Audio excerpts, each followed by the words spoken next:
After the release and massive success of Behind Enemy Lines, as well as a lesser but a still successful expansion, Pyro Studios' stocks have gone sky high and work on a sequel, something that everyone at the company, specifically the head of the studio, wanted to do, has immediately started. Budget got bigger, studio increased in personnel, and ideas poured out of every orifice. Game needed to be bigger, longer and uncut.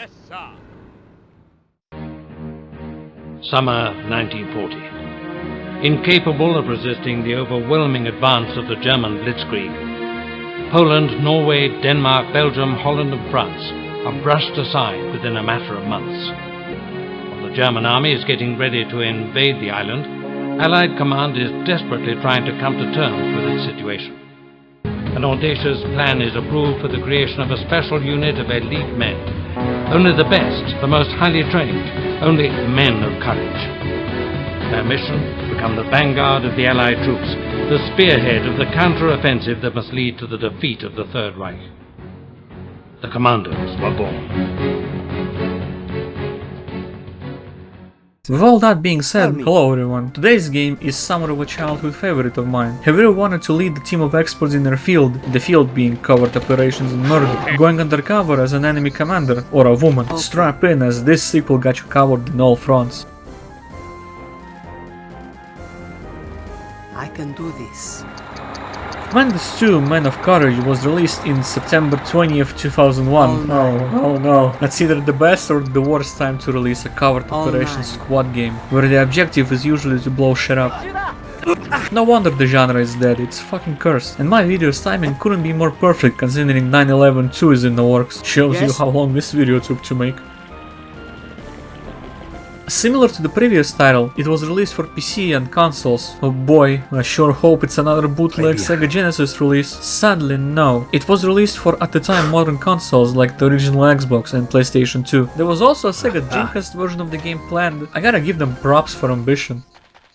Here's a quick review of the console ports. They bad or they fine. It depends on how much you're willing to compromise to play what amounts to a strategy game on your console. All I can say is that they tried, and somehow they still did better than most modern devs.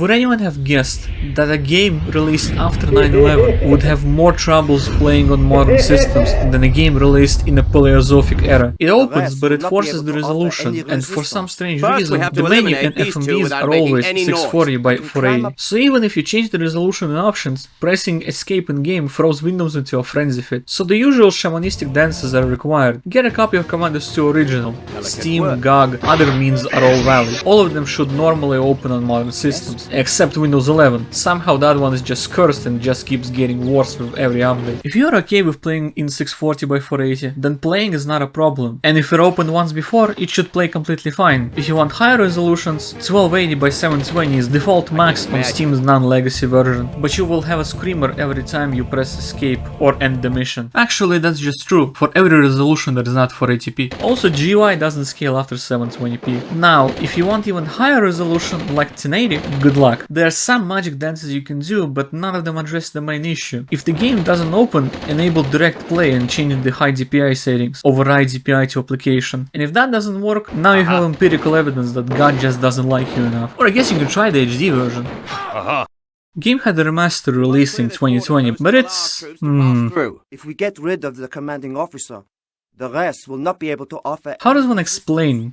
It's as playable as vinegar is drinkable. It's a bit buggy, controls somehow became worse, maybe even worse than the console version. HD textures look AI sharpened, everyone loves that look, and all the Nazi symbolica was removed, which just means that all the 1941 to 1944 Germanic soldiers are not part of the Nazi Germany, and we now kill innocent mercenaries contracted by the non-Nazi party of Nazi Germany, all part of the inclusivity movement. You know, in case we offend the Nazis. There is actually a good way to play Men of Courage in 2 or even 4K. Instead of the bastardized official HD version, try the unofficial HD project. Depending on when this video comes out, your experience might vary, so take this part with a grain of salt. I've had problems with the website, the project itself, and now it's even not free to boot. However, if the website opens and you're willing to pay a small fee, this is the best way to play Commandos 2 in high resolution. Yeah, the menus are like 60% empty space, everything looks like it's made of clay, and it's so bright. It's so bright! One might mistake this for chromatic aberration. However, pressing escape doesn't make my Windows crash, neither does finishing a mission. Also, I don't know if it's a me problem, but my mouse sensitivity is off, it just feels floaty. It's hard to explain, but if you play original and the mod, you would be able to feel it. It's still the best way to play the original Commandos 2, so whatever. I am infinitely more familiar with Commandos 2 compared with any other game in the series. I so wanted to call this Pro Commandos. I really struggled with not doing that. I really wanted to call this Pro Commandos. Because of that, I'm way better at this game than the first one. It's also way easier. Commandos 2 is pretty much Commandos 1, but better and easier. So the setting is the same as behind enemy lines. You're still an officer who has been tasked with commanding the Commandos unit, commanding them through various locations during World War II, sabotaging the enemy behind their lines, rescuing people and doing other stuff. Thank you. We were thinking you'd given up the search. We have to rescue our captain. Game has no real story other than setting up the stage for a mission. The whole of Western Europe, the German army concentrates all its efforts in the war on Britain, a last bastion against the expansion of the Third Reich. Not that the game needs anything more. Once again, get briefed, see your objectives, look at the map, and go ahead in solving the puzzle. Unlike Commandos 1 though, while still having access to same-ish options for progressing, in-game missions feel truly unique and no two main missions feel the same. I wonder if there is even a point in covering all of the missions. Wait, this video is how long? I'm doing a guide again, okay.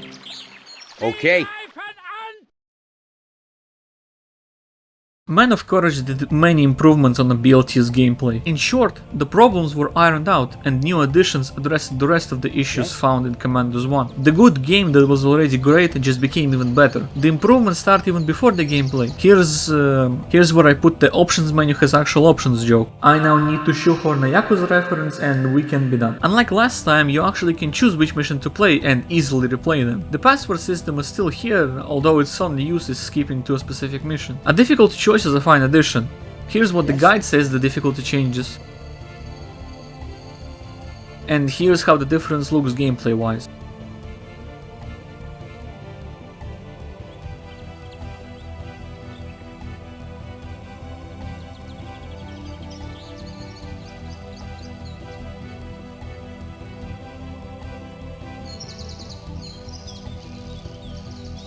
Basically, more enemies, they spot you faster, they shoot faster and have higher damage, you shoot slower and your weapon's range is reduced.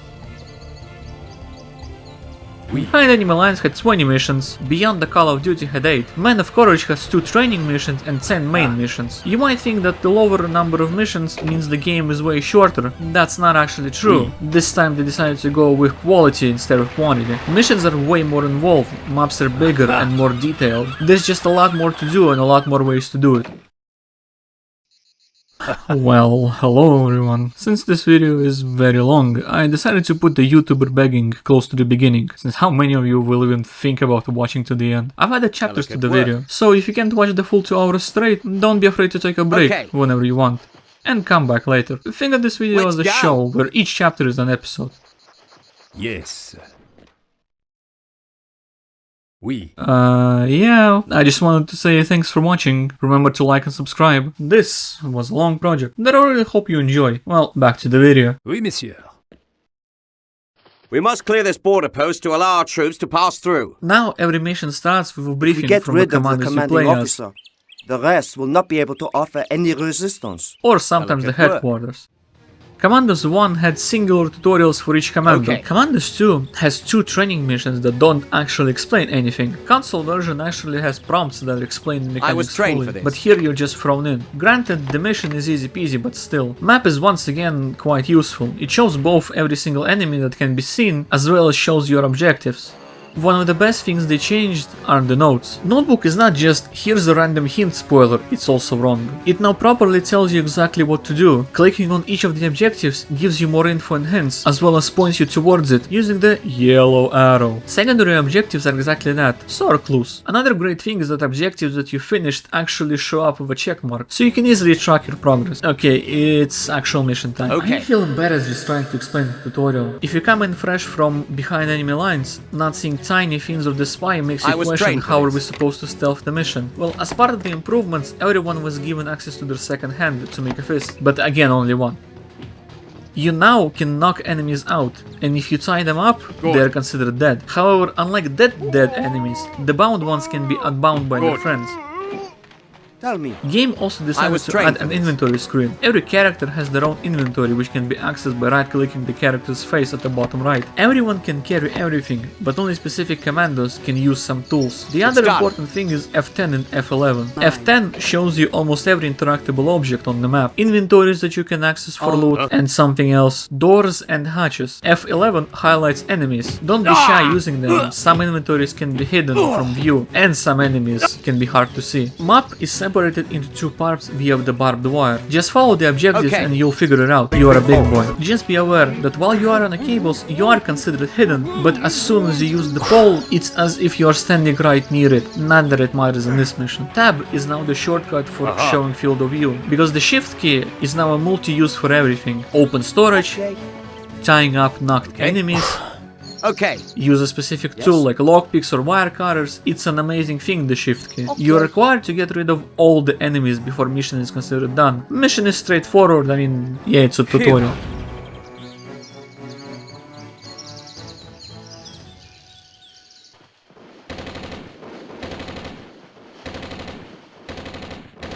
Okay, guys. Welcome back, Tiny and Driver, but who cares for that, bozo? Our goal is to regroup with allies, use the radio and defend against the enemy attack. And somehow this mission shows almost all of the game's features, both new and returning. Where in the previous mission enemies were spread out and their amount was small, this time enemies cover each other better. But this still being a tutorial, there exists a clear path which enemies to take out first, which second, and etc, etc. Since the Rock was deemed too OP, he was removed. Instead, cigarettes got buffed to the Rock's status, where in Beyond the Call of Duty, cigarettes were meh because of their range, most enemies not caring, and Rock completely overshadowing it.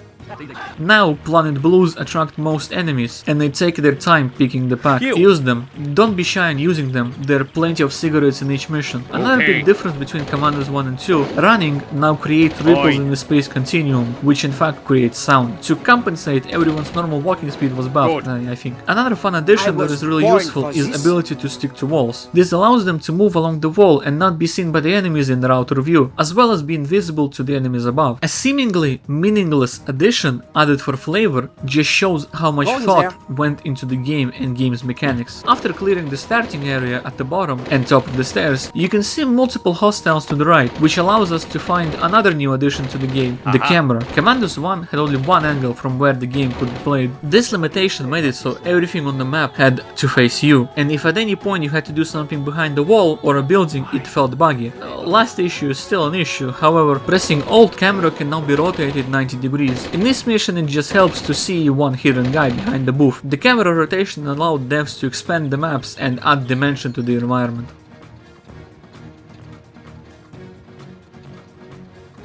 Clearing outside leaves us with a problem of finding the radio. Hint and mission intro showed a small room with an officer and a soldier, and this is another big addition, maybe the biggest. In the previous game, you could go inside the building just to hide, or if an enemy at any point saw you get in, to die.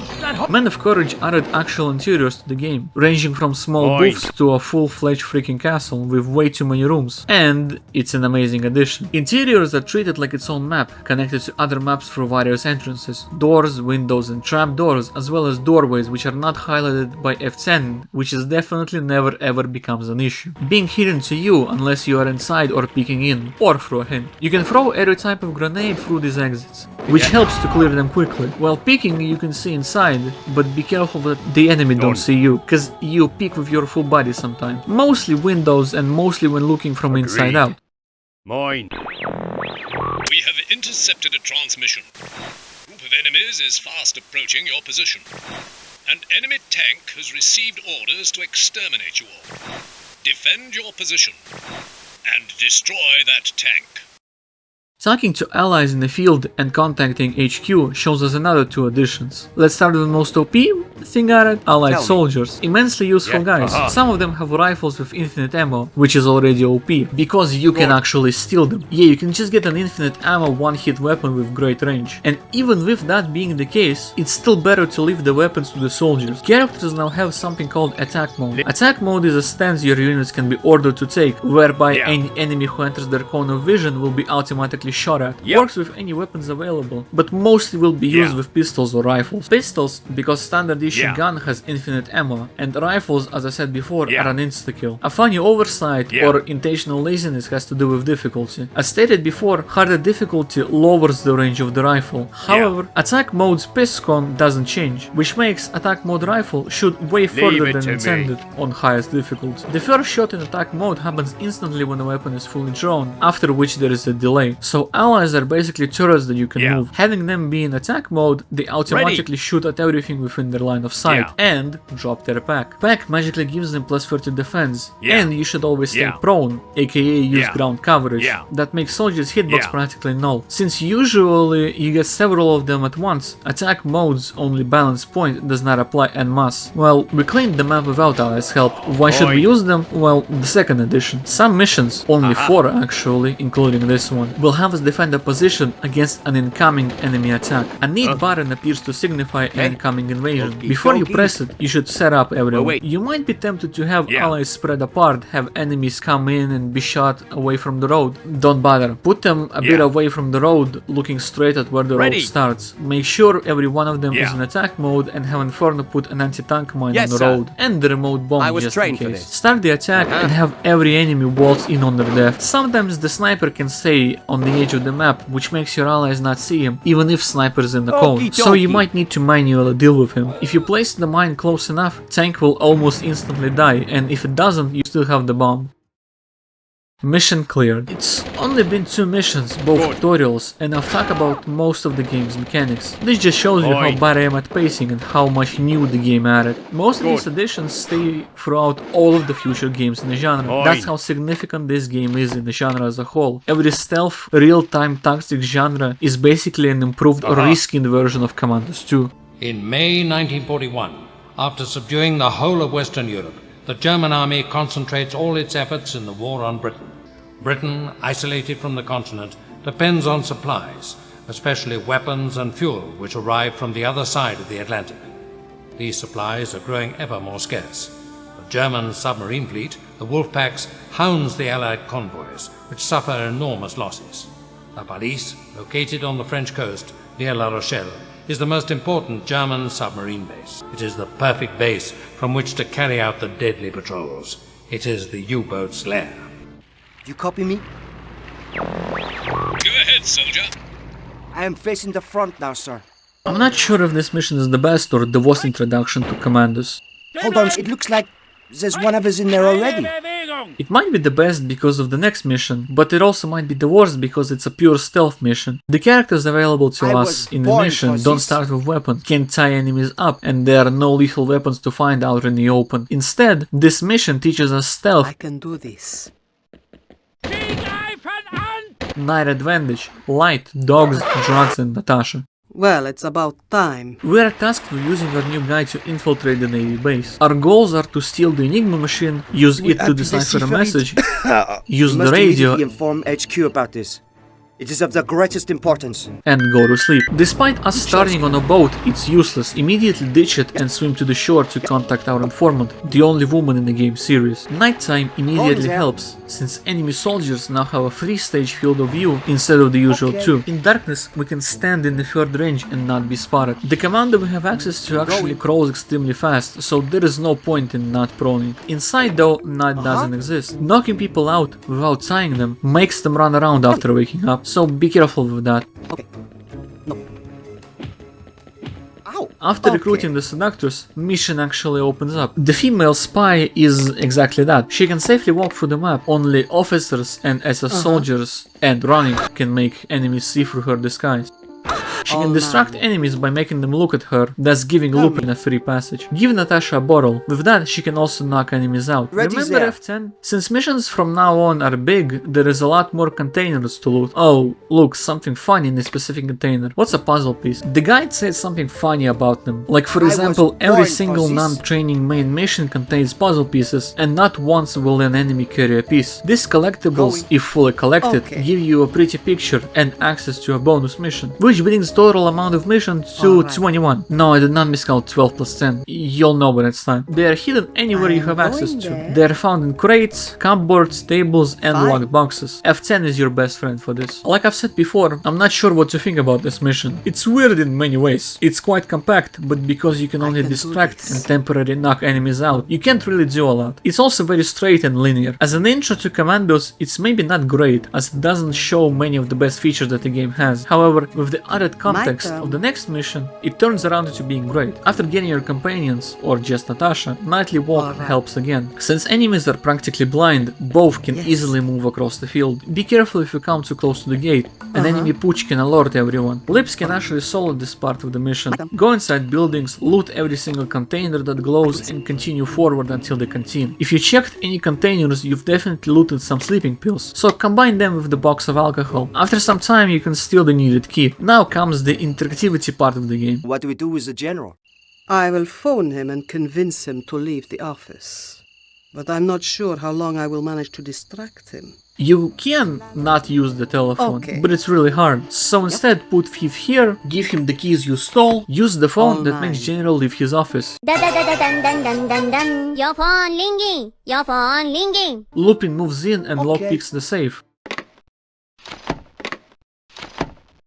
We must immediately inform HQ about this. Oh shit, a new mission. Now here's the funny thing, game puts quite a note on turning off the power to the fence. It's entirely skippable and not needed, however you should turn off the lights. They are in the same building where Natasha initially was, so you can just turn off both. And getting to the radio can be done in multiple ways, all bad except the main door, but you know, there are options. The big gate requires someone on the inside, so point smooth. Telephone poles work like in Training 1, just be careful not to get spotted. Or use keys that open the office, since they also open the door to the radio. Any character, except the dog, can use the radio, after which you are instructed to go to sleep, and for the woman to skedaddle. Fine.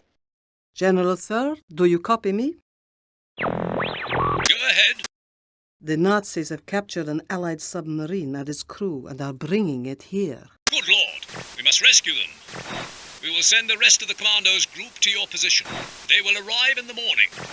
They will need security papers. You'd better leave the base ASAP. Tonight's events will arouse the suspicion of the senior members of staff, and we can't allow them to discover you. And your comrade, the thief, must wait hidden inside the base. Before mission ends, check if you have the full picture in the bonus mission. It's here in a big red book, and here is the location of all the puzzle pieces.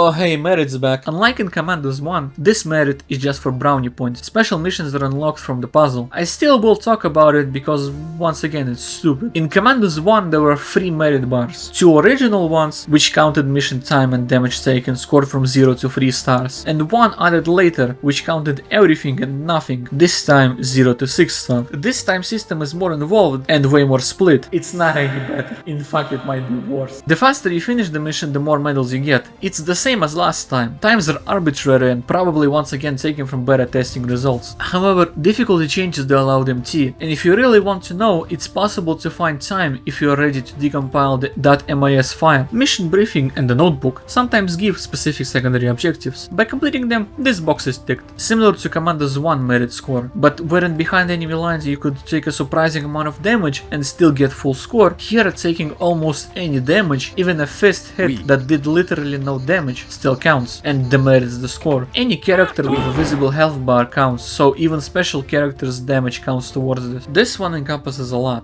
Every time an enemy confirms your existence, this score gets lower. Only full detections count though. They either need to spot or hear you, after which they shout or shoot at you. This merit starts dropping. Allied soldiers count for this, by the way. Enemies that are knocked out but don't find anyone after waking up, investigating noise or footprints, and somehow alarms being set off don't count towards this. It's entirely possible to miss being seen by a random post guard afar who, because you one frame hid, did not raise a ruckus, but counted towards you being detected. Or more likely, an enemy turned around while you were sneaking behind but immediately got their teeth kicked in.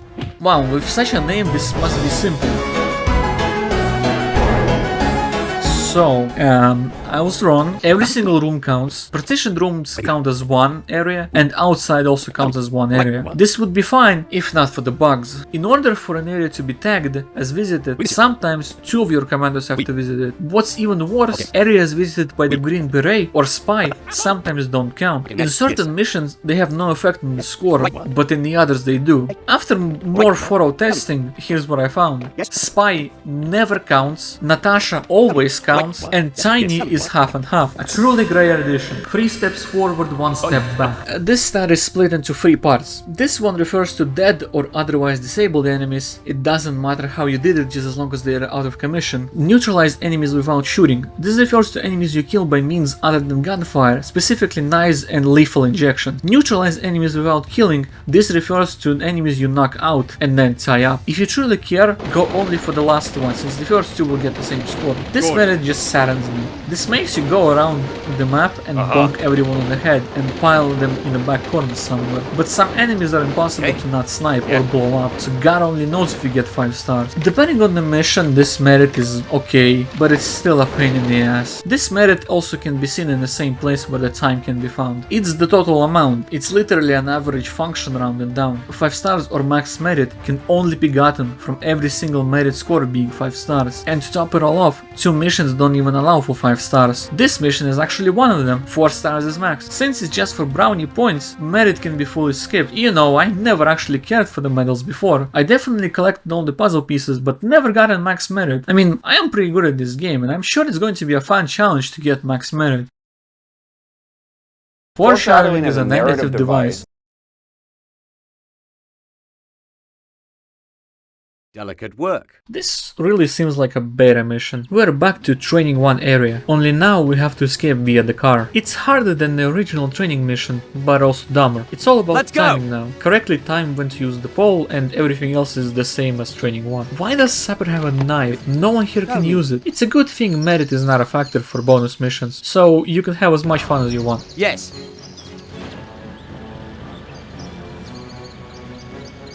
Yes? Hey, I know this place. Okay, let's go through the plan again. Sure. I deactivate the underwater mines. We get the keys to the prison. We rescue the prisoners, open the hangar door, and out we go. Remember how I had mixed conclusions about Night of the Wolves? It's because of this mission. It's amazing. It's insanely hard for a first real mission. It's almost impossible to get 5 stars merit. It's really great and shows exactly why Commandos 2 is the peak. We start at the point we left off previously. Thief is Yippee and Woman has run off. A trio of Inferno, Fiends and Spies start at the exact same spot Thief started in the previous mission. And Green Beret is circling the skies. I assume he's just invincible flying in the sky. Mission asks a lot from us and gives us multiple ways of achieving it. There are a lot, and I mean a lot, of random containers that actually contain useful things, and about as many truly useless ones. It's one of the steepest difficulty curves I know, and yet because gameplay is so fine-tuned, by giving you multiple equally viable options to approach any problem, it's peak, it's pure fun. Mission starts with railroading us a bit. We're expected to use fins first to clear the way of the mines, and by diving underwater, creep in on some enemies close to the shore to quietly take them out. Then we are open to 3 different ways to start that. Game nudges us towards starting from the bottom left or top right, where we use support to cut the wires and disarm the mines, clearing the way towards an officer from whom we steal a uniform for the spy. However, we can also go the way of the thief and start near the torpedo warehouse. That is actually the best way to start if you are speedrunning or 5-star meriting the mission. Bottom left is what game really nudges us towards. All clues and objectives directly point to the south part of the map, as well as gives us a really cool way to enter premises by using the car and papers. However, it's a trap. Somehow there are too many guards and so start on the east side instead. Way less guards and everything's closer. Cut the wires, detonate yourselves on the mine and maybe several times just to get a point across. Bait the guards and the officer to take his uniform. Congrats, Spy is now a playable character. Once again, SS soldiers and officers will always see through a disguise, as well as running, so be careful with that. Sadly, Spy is not allowed to use his fist or the infinite poison from Commandos 1. He was nerfed, however he can still tie enemies up if they are knocked out by someone else. You can always just shoot them instead. There are a good chunk of enemies outside the compound which I've never even interacted with, especially that tank. I think I've destroyed it only once in my various playthroughs, since there's no objective nor a need to interact with it at all. Everyone has a whistle to call the dog whenever Whiskey is present. Calling the dog works from any place. Whiskers will run to whoever sounds the whistle, if he is not blocked by a door and it's not only accessible via the ladder. Whiskey can open any door that connects rooms, but not doors that are inside the areas. After getting the uniform, there are multiple ways to proceed forward. As a kid, I always went straight for the keys to save Marines to do a funny.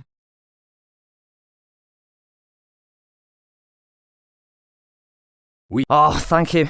We were thinking you'd given up the search. So remember allies in training too. After rescuing the sailors and giving them a weapon, they become a turret. Sadly, they only accept pistols. However, don't let the imprint fool you. They also accept Mausers, even without ammo. They just need the Luger. 4 pistols is enough to create an army. 3 to cover the door and 1 to look out the window. When window guys start shooting, enemies will swarm the cell and die from being pepper sprayed. 3 is enough to stun lock or kill without taking damage. I swear they used to take rifles. I feel like I'm going insane. I can't even check the original. It actually just crashes after a while.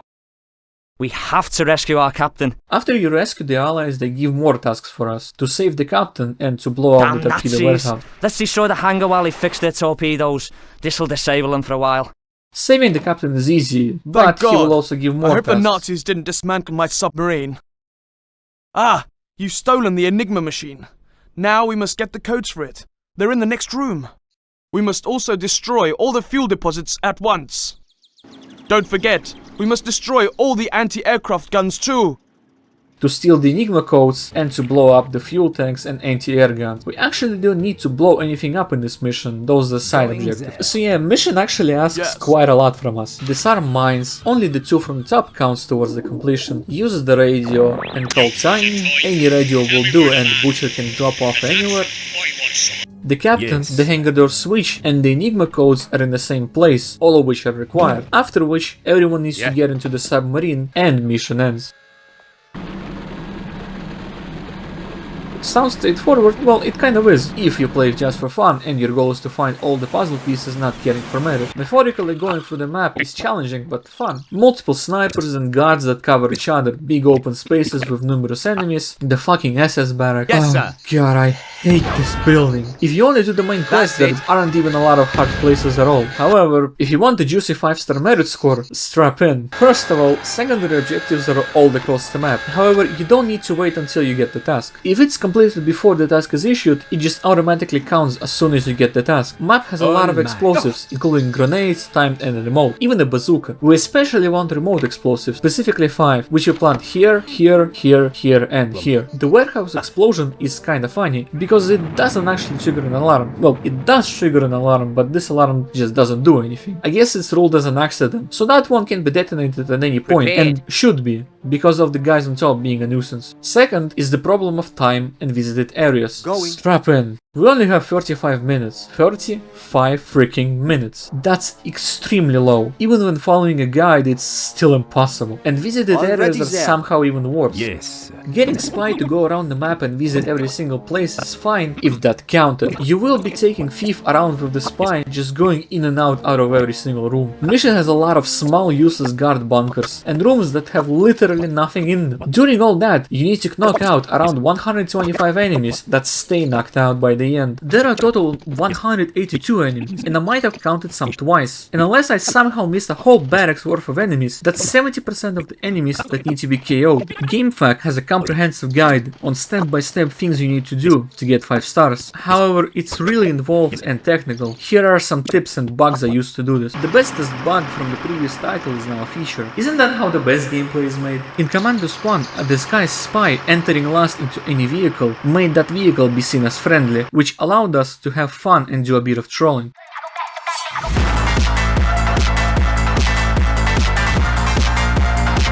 Commandos 2 allows everyone to drive normal vehicles, which makes the driver's point of being really hilarious. A disguised spy driving makes the vehicle not be shot at most of the times. A small car is useless and only helps the disguised spy. Any other commando will be immediately disposed of,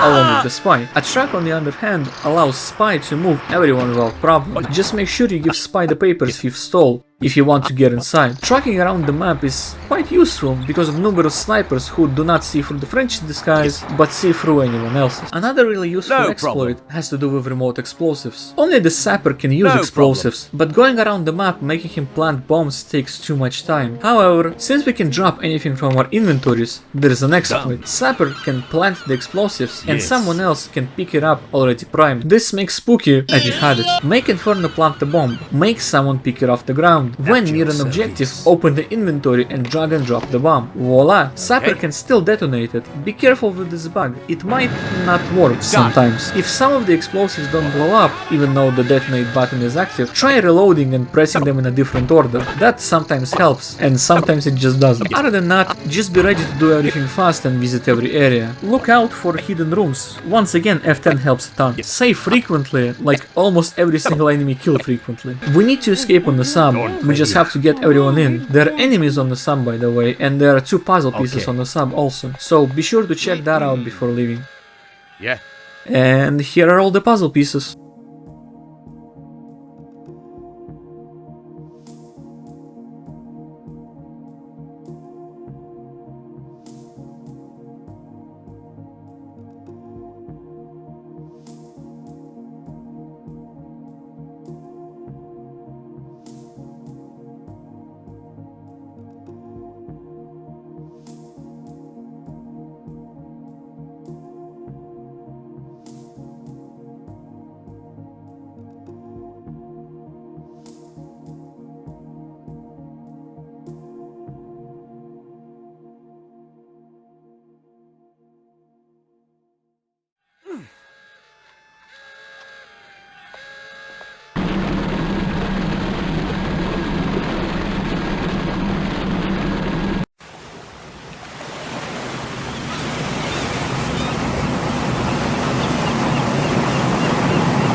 I'm going to be showing the merit screen for each mission, since I decided to prove my worth. Since it can only be seen at the end of the mission, if checked after the fact in the menu, the amount of loads resets to 0. I'll be editing the real amount I got, if necessary. It also shows the best of all the attempts, so despite the time here saying 20 minutes, the 5-star merit one was something like 34:56. The 20 minutes attempt was me running around the map, checking every single room and counting enemies, and then taking out enough and ending the mission to see the cutoff point for merit.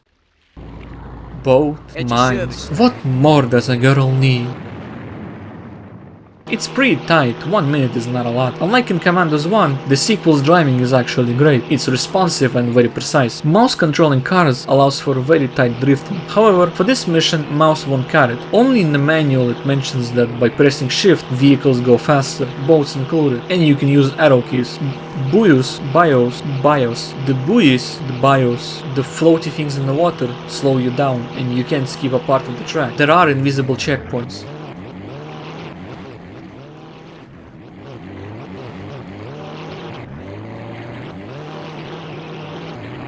Go get him.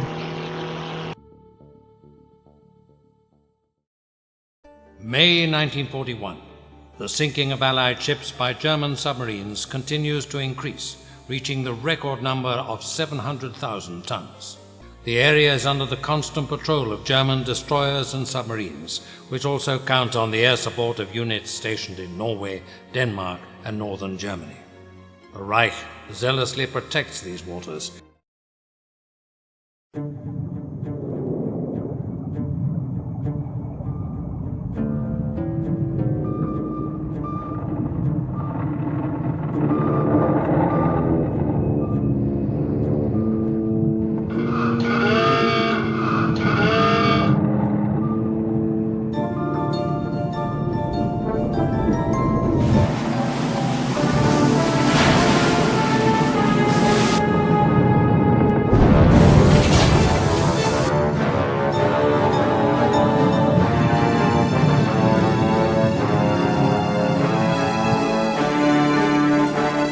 Oh yeah, I always forget this mission is actually a continuation of the previous two. It always slips my mind because the previous two connect too well. Our guys decide to be very smart and go duke it out in the cold.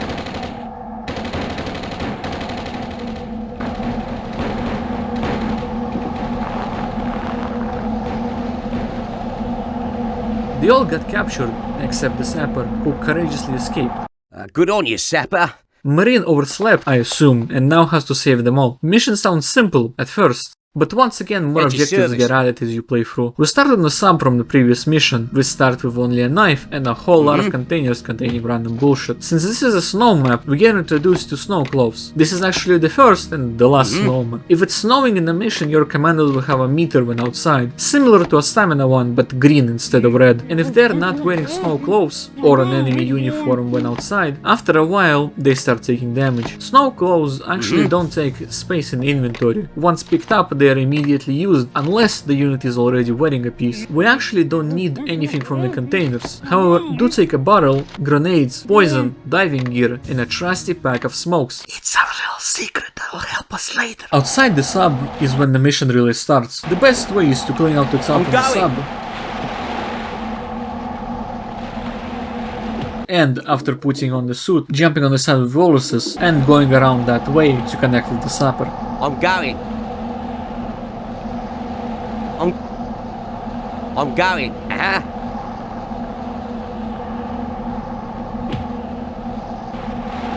I'm going. Excellent. I thought I was the only one that got away. Then clean your way towards the green beret. Officer behind the building has the keys. Now is about the time when normal playthrough really differs from a merit one. Normally we recruits use the balloons across the ship, get explosives, and then infiltrate the U-boat, where we then open the cell, get the spy and the thief. Yeah. We should inform headquarters that we have a complete Enigma machine. Get more missions to blow stuff up, contact HQ, and save the captain again. Then it's just as simple going through the various levels of the ship, planting explosives, and finally exfiltrating the premises back to the sub. However, if you're going for merit, you should split 3 ways. Diver should just put on a suit and go underwater to visit all the underwater areas. Use F10 to see where cave entrances are and rotate the camera if you can go in. While Diver is exploring, Tiny should get the keys that were used to save him and pick up an officer uniform. Inferno meanwhile slowly creeps towards the glacier with explosives, and Tiny can start infiltrating the boat. They both should have a pact to bite enemies, and you're going to split your attention between the 3 of them. It's actually not that hard once you get into a rhythm. Once Inferno can get the explosives, take the 2 remote bombs and grenades. Ship has some special rooms that are easily missed. 3 gun rooms, 2 on the east and 1 on the west end. The middle one has a patrol in it, whose sapper can kill with a grenade from the outside. Then Inferno should go the same way as Tiny went, and plant the 2 remote bombs near generators. At this point, mission goes as normal, except after Marine is done with the underwater, bring him out and put him in the radio room and move some of the knocked out enemies away from the engine, so they stay knocked out. Once again Spy, and I'm pretty sure Tiny don't count for VA in this mission. Spy definitely doesn't count, and Tiny counts in some rooms and some he just doesn't. 40 minutes, 80 KOs is the cutoff point, which compared to the previous mission is a breeze. Yes. And here are the puzzle piece locations.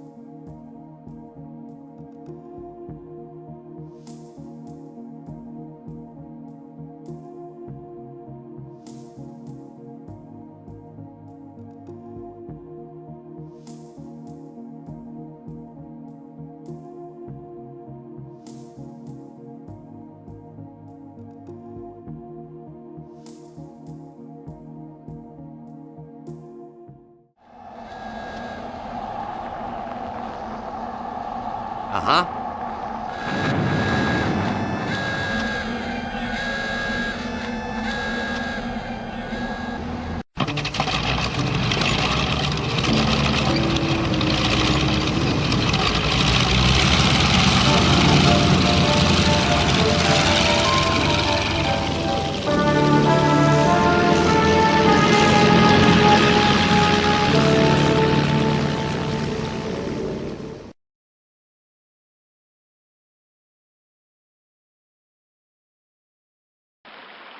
It's no good.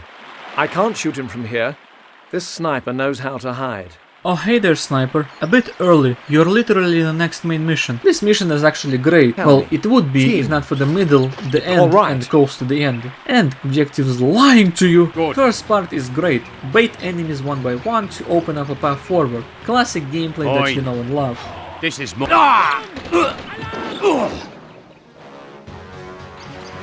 And after depopulating the first island, we need to move to the second one using the amphibia car. And that's when the mission comes from behind enemy lines to beyond the Call of Duty. There are actually two snipers, so Duke after showing up immediately lies. First one can be sniped from the shore. You can wait a bit and some more enemies will come to check the body, whom you can also snipe. Just remember to leave one bullet for the other sniper. Second island starts awful, with the sniper being in an amazingly bad position.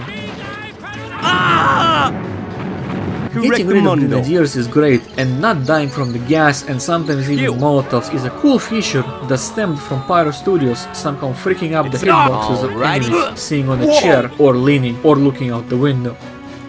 It's all mine. After clearing out the map, we are tasked with escaping. Objective points towards the track.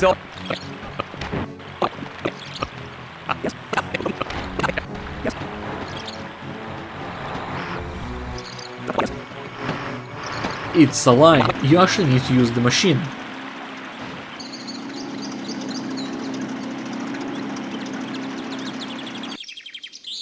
That was annoying. May 1942. After conquering Hong Kong, Singapore and the Philippines, Japan overcomes Thailand and Burma in a few weeks. Its next objective, India. The Allied High Command, settled on the plains of Imphal, knows the key to preserve India consists in stopping the Japanese offensive at the border. Well, there have been quite a few changes around here. That would be nice. Are we going to wait here for the tyrant? Or shall we get going? We should get going. With a small story consisting of 3 missions being done, we once again go to random, not really connected to each other missions. We also get into the plateau of enjoyability, at least for me. Burma is not bad, I actually enjoy it, it's just okay, yes. Mission starts great with showing us the big Buddha statue. It's just 4,500 kilometers away, an easy mistake to make. Crystal clear. Huh? Me?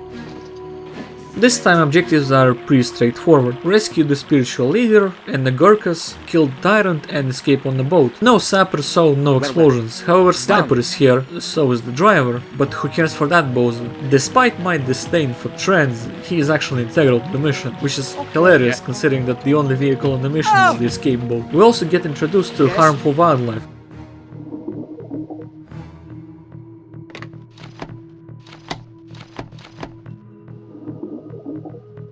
They suck.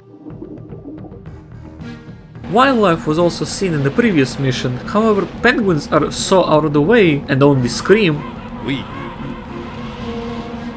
while walruses are also there. Chances are you're never going to interact with them, unlike in Burma, where you can't escape the bastard. Crocodiles are whatever, but piranhas are annoying. Game expects us to use bait, so good luck with that. I have no idea how bait with everyone but the marine works. If crocodiles are annoying you, you can always shoot them from above. Water can be quite useful, either if you don't want to use the bridge to cross over to mainland, or for sewer entrances to flank the enemy. Sadly, no one starts with cigarettes, so we have to steal some from the officer here. Once again, unlike in Commandos 1, we have way more and better options to bait enemies. Instead of using ourselves, a body, or Green Beret's decoy, we have cigarettes and booze. On the cake. I want that in my mouth. I guess it's time to talk about importante game mechanics. This is things that every single or most of your units can do. Everyone can use a gun, a machine gun and a rifle. Sniper rifles can only be used by the sniper and Natasha, and bazooka and flamethrower is only for Inferno's hands. In normal gameplay, rifle is the most OP, since it's an insta-kill. Machine gun can be useful to take out patrols, but it's very noisy and eats ammo fast, and the pistol is here. However, if going for merit, only the sniper rifle is used, maybe a bazooka for fun point. Once again, everyone except Lupin, who actually uses his legs, and Natasha, who can't use her hands, can bind enemies, but everyone can knock them out. Spy just needs 2 poison charges and Natasha needs a bottle. Also, one-off characters and animals can't do either. To bait enemies into turning their backs on us, we also have several methods. Newports are the best one. Most enemies will go towards the pack when they see it. Then they stand there for some time, and better yet, after going back, at some point they stop to take a smoke. Sometimes they start smoking close, sometimes it's in their original location. Packs are numerous and ubiquitous in each mission. You use them a lot. Then there are bottles. Bottles are both worse and better. They are better because sometimes enemies don't care for ciggies, but will go for the bottle, and instead of a harmless smoking session, they get dizzy, like if the spy poked them once, which helps when 2 enemies are close and can be separated. Good. Mine. Also, if sleeping pills are added, instead of being tipsy they get KO'd until someone wakes them up. They are worse because enemies don't stand over the bottle nearly as long, and once they use it, unlike cigarettes that can be reused, a bottle is lost. Also, way less enemies care for the bottle overall. These methods are also the best because it focuses the enemy's sightline. It locks them onto the target, making their view predictable and easy to move around. Other means still keep the bobbing field of view. Despite that, using bodies is still a very viable but a risky strategy. Enemies that can move sprint towards the body, and unlike when baited by cigarettes or the bottle, their view still wavers. And to add to that, they also get into an alert mode. Depending on if the body is knocked out, tied up or dead, their reactions differ. If bait is knocked out, the baited will quickly wake them up and immediately go back to their position, sometimes very quickly, sometimes slowly, and sometimes they won't even go into an alert mode. If bait is tied up, same thing happens, but instead of immediately going away, they untie the bait, which takes time, a significant amount of time, but then still go back to their previous position, now in alert mode. If doing this, remember to also knock out and tie up the bait. When someone naturally wakes up after being bonked or a body wakes them up, they start quickly looking and running around. This can sometimes be quite funny, because they choose where to run at random, not far from where they woke up, not really caring for the Y position. So you can see some enemies do a snake eater tribute right after a nap. Dead bodies, on the other hand, trigger a full-on alarm, with patrols, everyone around, and sometimes even the tanks rushing towards the location of the body, as well as everyone present going into an alert mode and burying the body. Last way to bait is using sound. This includes running, hitting walls or enemies, this one is really annoying, gunshots, green berets, decoy, and special characters distractions. Oh yeah, and the rat. Depending on the enemy and the type of bait, enemies' reaction differ by time and do they go check it out or not. Knocking sometimes makes enemies go check out the sound source. Knocking twice makes it louder and makes enemies sprint, if they even go. Hitting or knifing enemies up close always creates sound, which makes every other enemy close immediately look in the direction, but not run towards it. This sound actually can be suppressed by most other sound sources, like barking and especially the trumpet. Patrols sometimes work differently. Some can be baited with sound and hitting sound gets muffled. However, some patrols will be baited but will override it to react to one of them getting KO'd. Gunshots just make enemies run towards the location, same as in Commandos 1. Spy can actually shoot while in uniform, so shooting at him, as long as no officers or SS come, makes a bunch of Barakov Nazis run and stand in one place for some time. Just put the weapon away first. All mine. Wire clippers can actually be used by anyone, even if they are considered a sapper's tool. A lot more useful than in behind enemy lines, mostly because there's a lot more barbed wire and chain fences in all of the maps. Clipping fences helps cut a lot of travel time or ambush enemies. Good.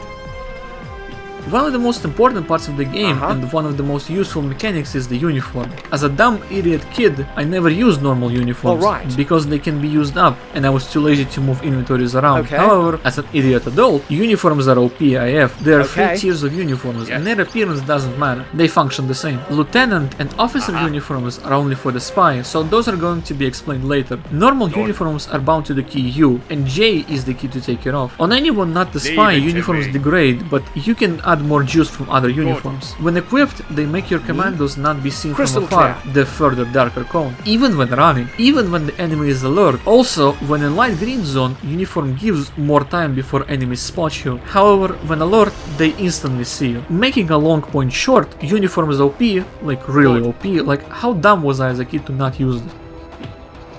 While not part of the arsenal, a very important game tech is animation cancel. Okay. Yeah, I have no idea where to put this in the video, so it goes here. Without it, getting some time merit is impossible, I'm pretty sure. Technique is actually just that. Animations can be interrupted without cancelling the action. This works on most animations, especially useful when using clippers, disarming mines, when commandos take or put something from the backpack, weapons and the mine detector, lockpicking or welding, and most importantly, proning or unproning, and fisting or gagging.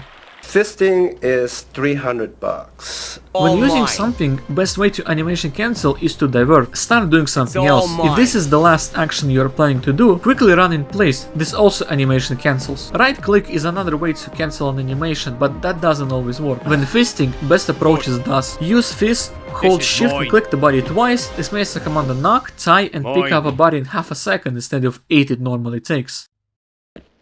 Good. Back to the mission. I am very happy to see you.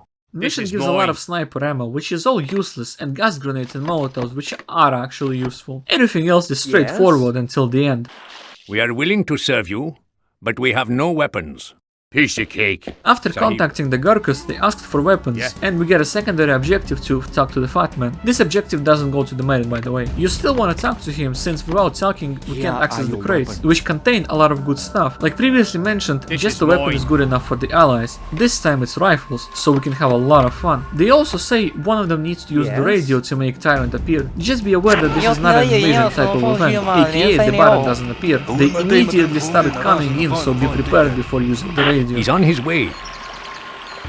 The invasion is kind of funny. The idea and Pyrrhus' plan was to make the Tyrant come in and be lured into a safe sense of security. Objective arrow points to where he will stand after coming in, along with a whole platoon of riflemen. Instead, we can just ambush him on the way by putting armed Gurkhas to overlook the bridge exit. A funny thing happens if Tyrant gets spooked early. Enemies start coming from every single bridge in droves. They literally swarm the map, it looks so funny. And the Grenadier unit comes in and just nukes you. So keep the bridge and around it clear, so the Tyrant isn't spooked too early, and do not use window cover. For merit, this one is way too easy. Look, I actually did it first try. Well, not first, but I did not have to optimize mission to get it. Underwater, sewer, and random ladder only connected rooms can be easily missed. Otherwise, time is really generous here. We have an hour 40 minutes, which is insane, and gas grenades help knock heaps of enemies at once. Also, here are the puzzle pieces.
Right after using our allies for fun, we again get to use them.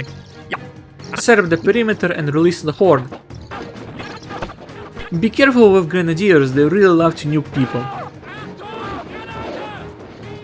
Nothing else to add. June 1942. The Japanese expansion in the Pacific continues. The Allied prisoners, numbering tens of thousands, are directed to prison camps where they are forced into slave labor. In Thailand, the prisoners from one of these camps are pressed into the construction of the Tamakan Bridge, the bridge over the River Kwai. Soldier, Behind you. Thanks, soldier. It's best you get back to work so that we don't arouse suspicion. Another middling mission. At this point you might start noticing that missions aren't just random list of objectives. There is some story, a payoff, as well as a twist. It's because the design philosophy for Commandos 2 was way different. It's now an adventure, not a puzzle. Considering that Commandos 2 is the best one, maybe this is the correct way to design this type of games. Mission itself is a big reference to the bridge over the river Kwai, mostly to the ending and the bridge explosion part. Well, the fact is, we've come to blow up the bridge. The only person who would is the Colonel, but he's in solitary confinement. No problem. We can cross the river and get him out of there. We're tasked with rescuing the pilot and getting explosives. Why is Inferno not here? It's literally his only job to be the explosives guy. Mission is actually piss easy, and once again the clue in the notebook is less than useless. You've come to blow up the bridge, haven't you? We worked so hard on it and lost so many men. I will feel sad when it is gone, but it must be destroyed. We've constructed a scale model of the bridge. Take me to it, and I'll show you how to blow it up. After rescuing Guinness, he asks us to bring him to the bridge model, so he can show where to put the explosives, and asks us to save his allies from the cage. After rigging the explosives, we have to radio in the train, and that's it. Slowly baiting and knocking enemies with green beret is the way to go. Some nice stuff is hidden in locked boxes, but nothing too important. There are only 12 areas in the map, so the usual annoying visited areas clause is not a problem. Just be sure to go underwater, even for a second. Hardest area is the village part near Guinness, and even then it's still piss easy. Crocodiles can be annoying because they at random come out of the water and bite your ankles, so shoot some of them. If you want to use the elephant clue, use arrow keys to move the elephant, mouse doesn't work. And here are the puzzle pieces.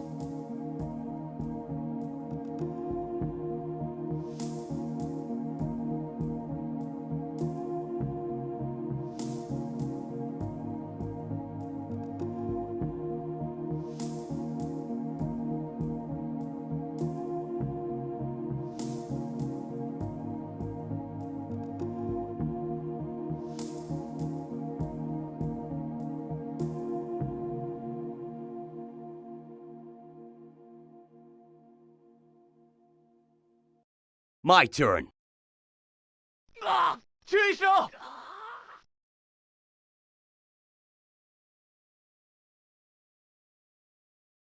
My turn. Okay.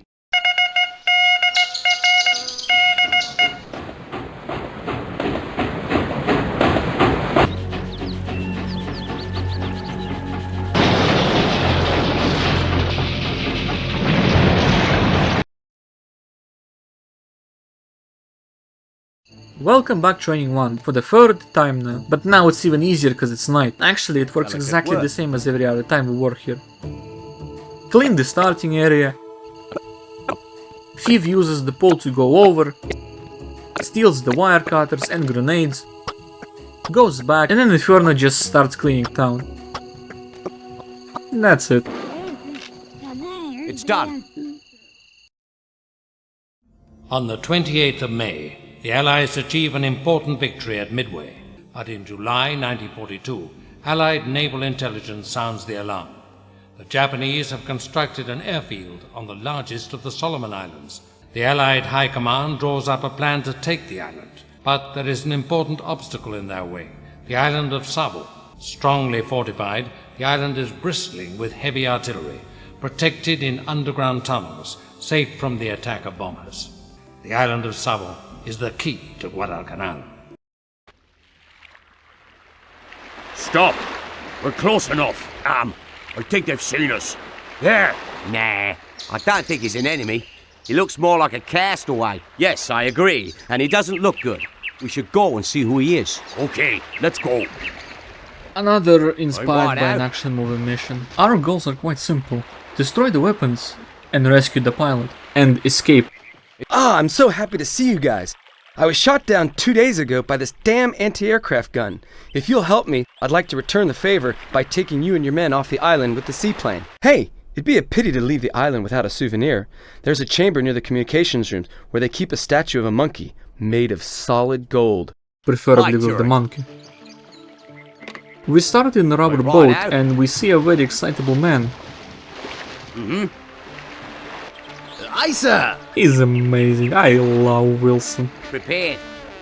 And since he's the last character that gets their own portrait in this game, I guess it's time to talk about characters again. The original 6 are still here, evidently, and the 2 new Commandos got added, with 2 more special characters. I've already done this spiel before in Commandos 1, but a lot more got changed or rebalanced or added, so this part is still going to be long. A thing I've neglected to mention is that the previous knapsack with all the equipment now moved to the menu on the right. The 4 groups from the top are uniforms, various distraction tools, special tools, and weapons. Whenever I name a hotkey, just assume it's the standard unaltered hotkey. This time hotkeys can easily be changed.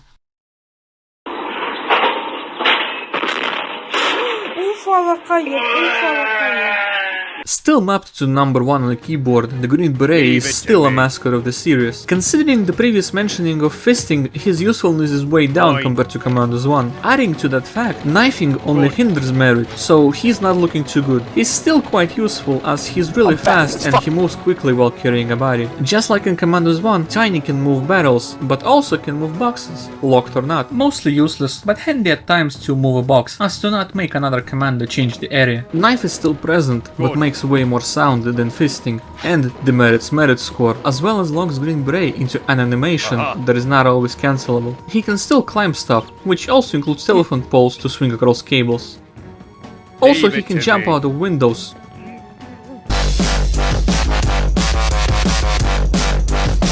Parkour and shit. The shovel stayed mostly the same, but now has a way more useful ability to hide bodies at any diggable ground. It's both instantaneous and silent, just use the shovel while holding a body. Decoy was very nerfed, like to the point of what's the point of it anymore. It works for way less time, you can only use it from a very short range, half the time enemies don't even check the noise out, and even if they do, they never care for it that long. I also think it doesn't soundproof the fisting, so literally what's its point now? Boom. Headshot. Sniping's a good job, mate. Map to the number 2, the Duke has a sniper rifle. Your sniper, apart from the pistol, has a precision rifle with a telescopic sight. This powerful... The sniper is the most boring, exciting Commandos unit out of all of them. I'm getting a deja vu. Sniper is underutilized. He's only actually useful in the third to last mission, and he appears 7 times total. Alright. He still can be used like any other commando as a smoking fister, so mileage may vary. Sniper rifle got an upgrade though. It can now look from afar into windows and actually shoot that way. Binoculars also allow to look into windows from afar, just without the shooting part. Part of using a sniper rifle is the animation it comes with. It's long and can't really be cancelled, however, control key comes to the rescue. Pressing control uses the last used weapon, or the pistol if nothing was used before, which allows to use the sniper rifle while delayed. Way more useful for Natasha, but more on that later. Apparently Duke can climb telephone poles and shoot from there. I'm struggling to find a place to use this. If not going for the no-killing merit, sniper is extremely useful when other snipers are present on the map, because each sniper gives 5 bullets when looted. Otherwise, he is actually the new glue eater of the bunch. Yeah, even more than the driver and the dog, and definitely way more than Wilson.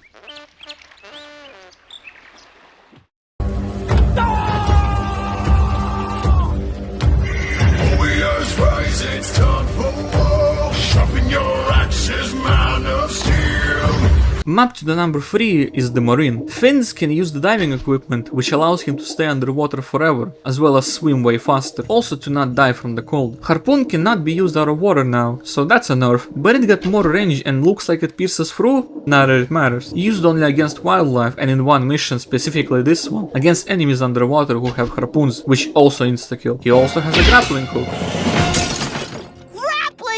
I'm not sure if I ever used it, cause ladders exist. He lost the ability to use the knife at close range, instead he acquired the only completely silent way to dispose of enemies at range, the knife, but throwable. And once again, merit turns one of the most useful abilities into never used garbage, because knife kills, it nukes the nuke score. Still can be useful at times because knives are reusable. Oh yeah, he also has Zodiac, the inflatable boat. Everyone can swim, so boat is also useless.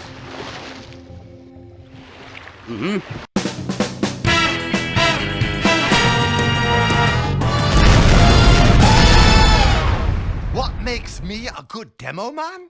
If I were a bad demo man, I wouldn't be sitting here discussing it with you now, would I? Inferno is mapped to the number 4. I'm reading the Commandos 2 manual and apparently Inferno can dive. That's just not true. Okay, this is the first commando that really benefited from all the new stuff and rebalancing. Still the explosives guy of the group, still the best person to deal with groups of enemies. Also the only one who can deal with enemy tanks and operate external guns. A number of missions have minefields that Sapper can disarm while using the mine detector. And then he can replant them to use against an innocent enemy patrol. There are also anti-tank mines.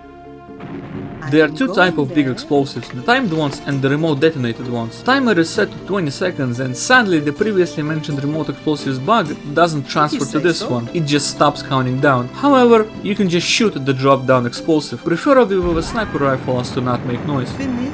Grenades are amazing, like seriously amazing. They are usually in abundance in main missions and they are surprisingly silent. You use them a lot, they have a big AOE and enemies love to stack up near an explosion if they are on a different level from the sapper. So a second grenade just... No problem.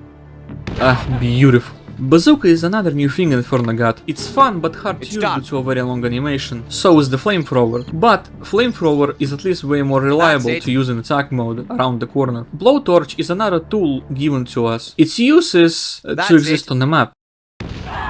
What do you want from me? It's quite useless in vanilla. Apparently the driver can also use this. Speaking of which... Anal, anal, anal, anal, anal, anal, anal. Top guy. Mapped to the number 5 is Treads. Insert meme about driving being useless. He was really rebalanced and got a lot more new tools. But first his namesake. Considering that everyone now can drive conventional vehicles, what is his point? Well, only he can drive the special armored vehicles and tanks, but he can't use the guns on them. Inferno has to be in a vehicle as well to use those. Inferno also gave Sid his bear trap. Thanks, I guess. Shovel, but not the beret shovel. It's a trap shovel. Each one has 3 uses and works the same as a man trap, instantly killing whoever goes over it. My turn. Tripwire. Now this one's a fun one. He can draw a line along the floor to create a trap and whoever goes over it gets knocked out. However, this can be combined with a grenade or a mine to arm the trap for a kaboom. Smoke grenades are extremely hard to use, but if you know how to use them, they're really strong. After throwing one, a trail of smoke gets created from treads to where you threw the grenade. This smoke completely blocks enemy vision and basically creates a wall that can't even be shot through. Strong, but a hard to utilize tool. Correct the mundo. Molotov is a worse grenade. Yeah, that's about it. Gas grenades are OP. They are the best. Especially if going for merit. They're rarely given, but when they are, go to town. They knock enemies out in a surprisingly large area and do not affect your units, unlike grenades. Be aware about the previously mentioned bug. Sitting or leaning enemies sometimes just mog through the fire and gas. Get him, pussy! What the fuck are you doing? Oh my god, you're a spy!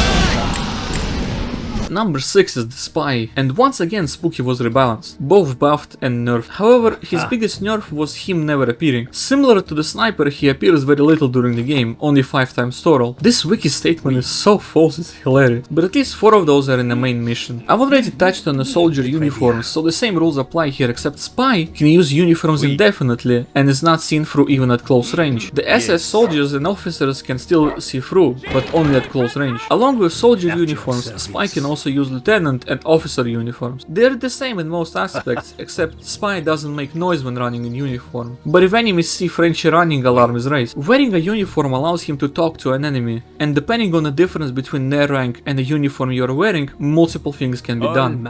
If there is no difference, aka a soldier to soldier or lieutenant to lieutenant, you can only make the enemy look at the spy, which, like with every other distraction, locks up and narrows the view cone. If you are of a higher rank, you can make the enemy look in any direction, same rules as if distractions apply. While wearing an officer uniform and talking to a soldier, you can also make them walk, and hilariously, after the walk, they try to go back, but nothing stops you from talking to them again and making them go further. Talking sometimes doesn't work on patrols, but if it does, the whole unit's operates as one. Those were the buffs, massive buffs. Now the nerf is his poison syringe. Now it has charges, and it's never enough for the whole map. Also it works different from Commando 1. Syringe can hold 20 charges, and each poison bottle gives 3. First time you stab someone, they become drugged, like if they drank alcohol. Second stab knocks the enemy out, same as fisting, or legging if you're the thief, or battling for Natasha. Unlike them, Spy can actually tie enemies up. Third stab kills the enemy. Poison jabs also do not reset, so if an enemy had 2 shots, was woken up, next stab will still kill him. There is a funny bug where Spy stabbing one person and immediately pivoting to another, even if he is far from you, makes that person stagger. That actually only makes them become blind for a bit. You still have to stab them again for them to get knocked down. Nayo!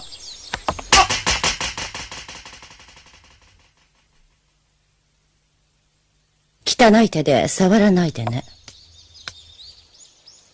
Hi. Oi, what's that? A conventionally attractive female in my video game? That won't do. I have to find a fattening mode for this young lady's stat. A new addition bound to the number 7 is Lips. We actually first saw her in the last mission of Beyond the Call of Duty. She is both a better and a worse spy. Mostly worse, but way better for merit. She has her own special clothes that act as a uniform. Gameplay wise, it works the same as for the spy. Same as Spooky, she also can distract the enemy by making them always look at her. She can also rotate the enemy in place without them stopping looking at you. One of the things about the distractions is that the enemy do not care for any sound while they're being distracted. So if 2 enemies are close, you can distract one with the spy or Natasha, making them look away while dealing with both. Another thing they share is ability to drive without being shot at while wearing a uniform. This allows the track to carry every other commando, which is practically required for the next mission to get max merit. Unlike Spy, Natasha can knock and tie enemies up normally. She can only use a barrel to knock them out for some time. As mentioned before, Natasha can also use a sniper rifle. Sadly, she can't normally use it while in disguise. She has to disrobe first. However, this is where that control key usage comes really in handy. Using control bypasses the limitation and allows Lips to snipe while not losing the disguise. Yes. Me when, stealing, theft! I like pilfering! I'm a sneaky poacher! I like taking things that do not belong to me! Mapped to the number 8 is Lupin, who actually feels like the real mascot of this game. They went really far for this one. He's pretty much a leaner version of Green Beret. Just like Natasha, he can't tie enemies up, but can use his fist legs to knock them out. If he could tie people up, he honestly would be an S+ tiered character. And he is so special, he has so many only he can do things about him. Thief was clearly very loved. First thing, he is in every single main map, except this one, and Training 2. Second, he is way too fast. This actually allows him to outrun enemy vision on lower difficulty. Apparently he cannot speak with allies, because of plot reasons, so be aware of that, I guess. Third, his small frame allows him to climb walls, telephone poles, and swing across cables, as well as jump out of windows like Green Beret, but also allows him to get into small openings and hide in small spaces, as well as crawl under barbed wire, something that I only found during this playthrough. Fourth, his nickname is not for show. Lockpicks are required in the first mission, actually both first missions, Training 1 and Night of the Wolves. Sadly, not all locked doors can be picked, so only useful to get more things from boxes, which are usually bombs or weapons. Thief can also pickpocket enemies, allows you to steal everything but the weapon and the clothes. Fifth is the Rat. In Mission 4, our rescue target gives Spike to the thief. It's just a shorter duration portable version of Whiskey's Barking that apparently has no range restrictions, nor do doors stop it.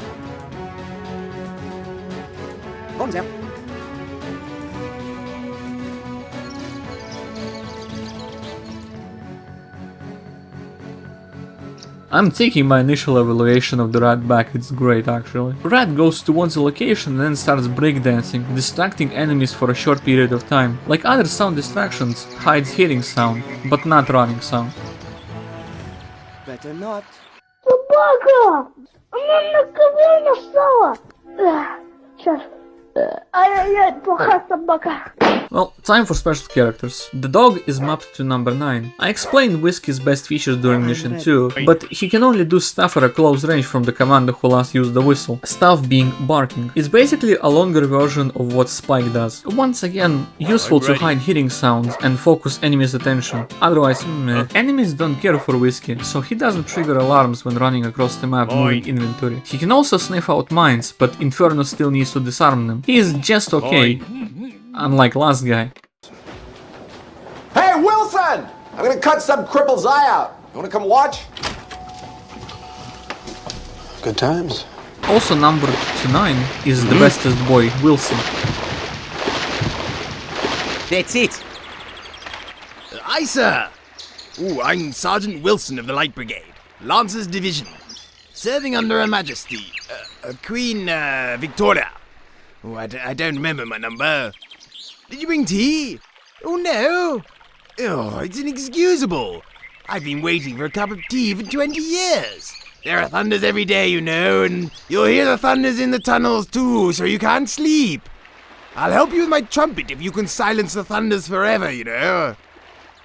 Amazing, great. I wish he was available in every single mission. Wilson is a force of power, really fast, maybe as fast as Thief, not like I can check. He counts for visited areas, which is just great considering how many random clown rooms are in the mission. Agree.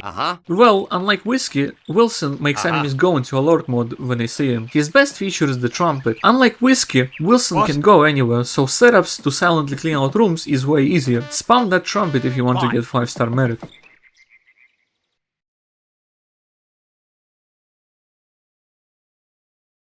Charge! Getting Wilson allows us to infiltrate the island way easier than how the game intended. Get him to an island and distract the shore lookout, especially the gun operators, and you're in. Then it's just a matter of clearing the way towards various bunkers that hold explosives, operatives, and the monkey. Well, the last one that fell from the sky had no tea either. Ooh, now the demons have put him into soak. This island, you know, my island, it's full of demons, you know. Wilson tells us about another castaway, a pilot who we need to save from the middle of the map. That pilot then, as per usual... I'm so happy to see you guys. If you'll help me, I'd like to return the favor by taking you and your men off the island with the seaplane. Hey, it'd be a pity to leave the island without a souvenir. There's a chamber near the communications room where they keep a statue of a monkey made of solid gold, and take the statue with us, although it must be very heavy. The statue is like a symbol to the soldiers here. They believe they can't lose while they have it.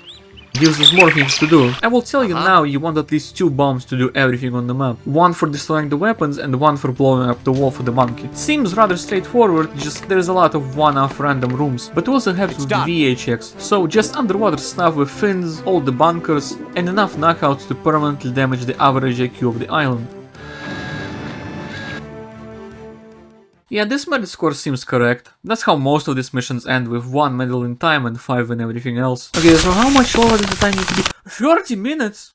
Are you 30 minutes? How the fuck? I hate this mission. Good. Apparently it's considered one of the greats.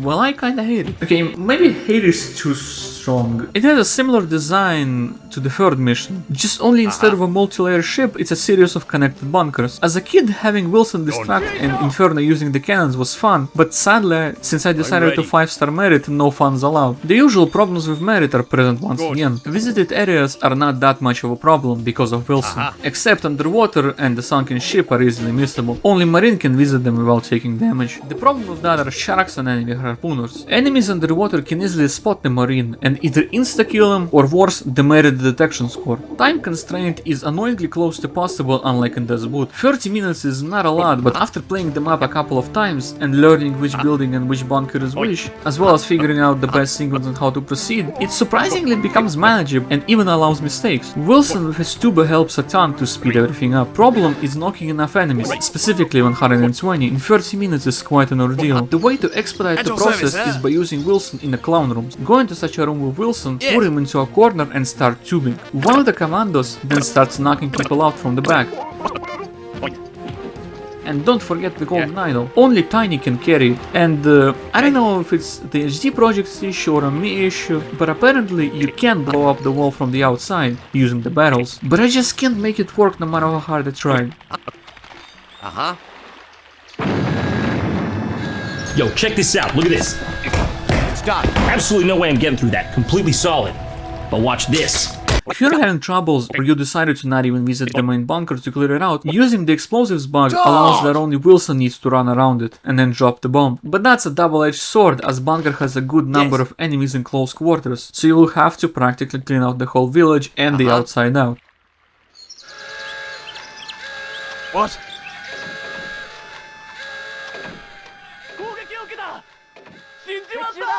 Also, here are the puzzle pieces.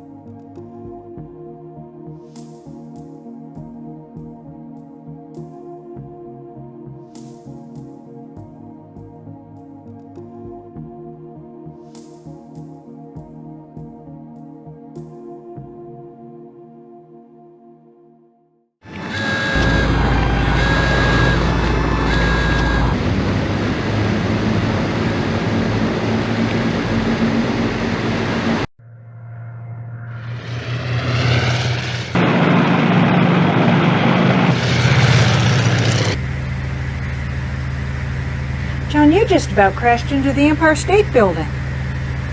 Hey, that would be cool.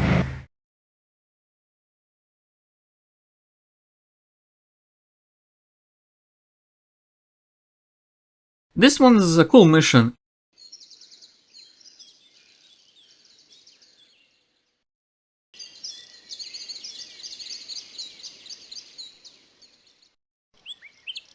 It starts with our guys being ambushed. It's a good thing Treads bought some Molotovs. I'm ready. If you wait long enough, your ears will bleed from an officer screaming a command.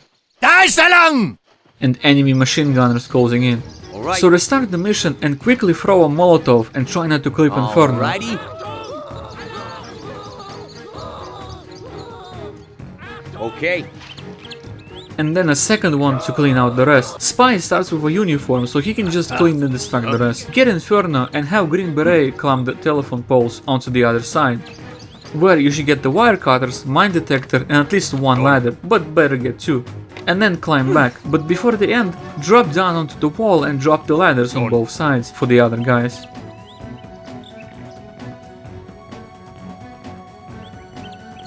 This is mine. Then it's a straightforward with No Inferno problem. disarming the mines and you cleaning the area however done. you want. Spring of 1944. Indochina remains a French colony, but is actually under Japanese control. Indochina is an extremely important base as it supplies provisions to the Japanese Navy, which is in turn protected by a crushing air defense. They have also built military port installations, of which Haiphong is the most important.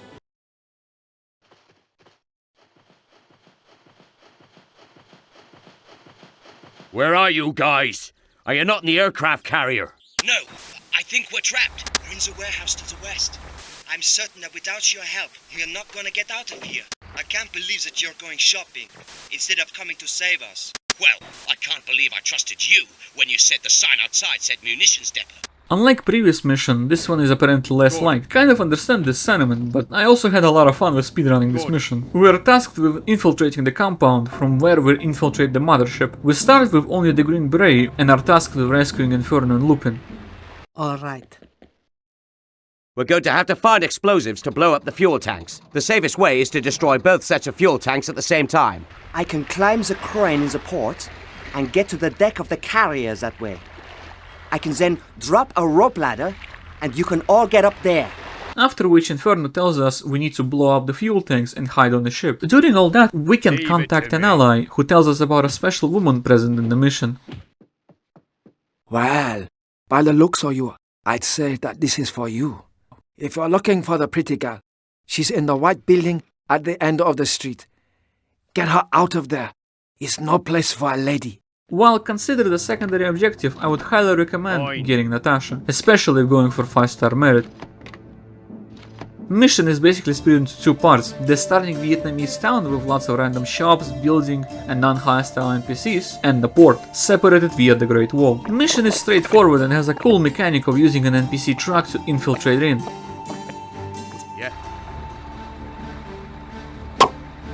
However, since Natasha exists in the mission, she can drive our guys instead. The mission also gives us a lot of grenades and timed explosives. Grenades are very helpful because of some annoying placement of guys, mostly this troop. Do not listen to the sapper saying to time explosions. It doesn't matter, you just need to blow them both up. However, the topmost barracks locked boxes have 3 remote explosives.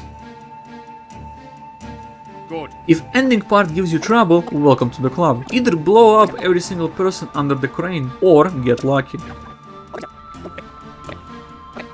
The ladder is not ladders that we can just use, just interact with this part of the ship. Merit is not that big of a problem in the mission, it's just time and the nuke score being annoying. Since Natasha counts for a VA, with optimal routing, Green Beret pretty much visits 70% of the south side, only some missable crates, and this fish cellar can be missed. I genuinely only found this fish cellar after looking at in-game files and finding that this location exists. There is not a lot of advice I can give, other than steal the truck and have Natasha drive, as well as use her direct ability to take out groups of 2. Tell me. Here are the puzzle pieces.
Count us in.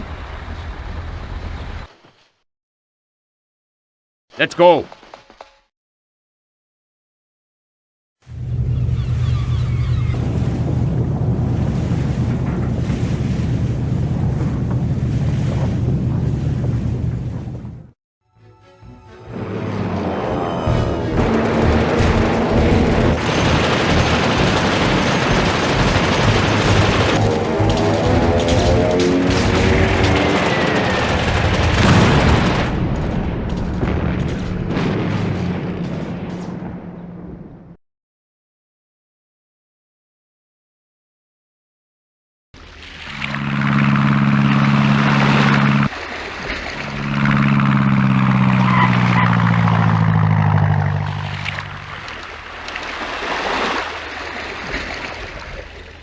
A continuation, although we downgraded Natasha for threads.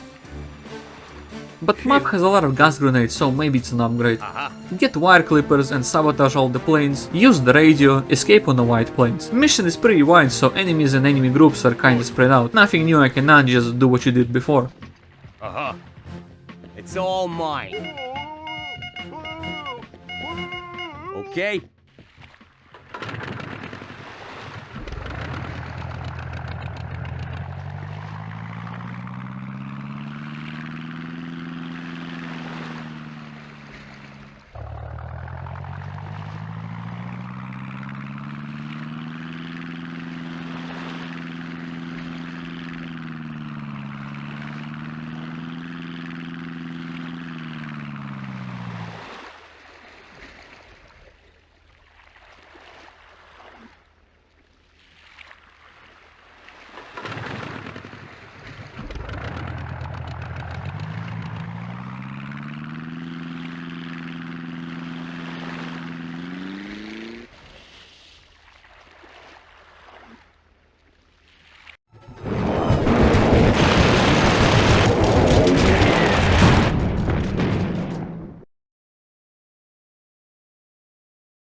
The 6th of June has come.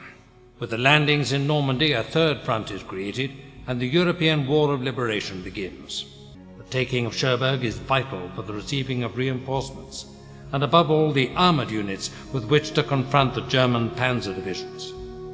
At the Bocage of Normandy, the most desperate struggle of the Second World War is about to break loose. A favorite of most Men of Courage players. I can see why, it's way different from any others in the game, and in the series actually. We start with having 3 minutes of our life wasted with showing how useless Commandos are when not under your control. I'm always waiting around for you guys. How rude. Hey, Sapper, what do you have to say to that? Well, I'd be a lot faster if I didn't have to carry all this equipment. You would still be carrying your beer belly. Silence! As you know, we have sent you to Brittany in France to find and bring home a soldier of great importance to our war effort. Excuse me, sir. We're the best in the business. Leave it to us. Of course we are. There's a group of Allied soldiers trapped in the church. Doesn't look like they're having a lot of fun. This is where we'll find our man. His name is Smith. In his final communication with us, he was in urgent need of medical assistance. Well, over and out. Right. Come on, let's go.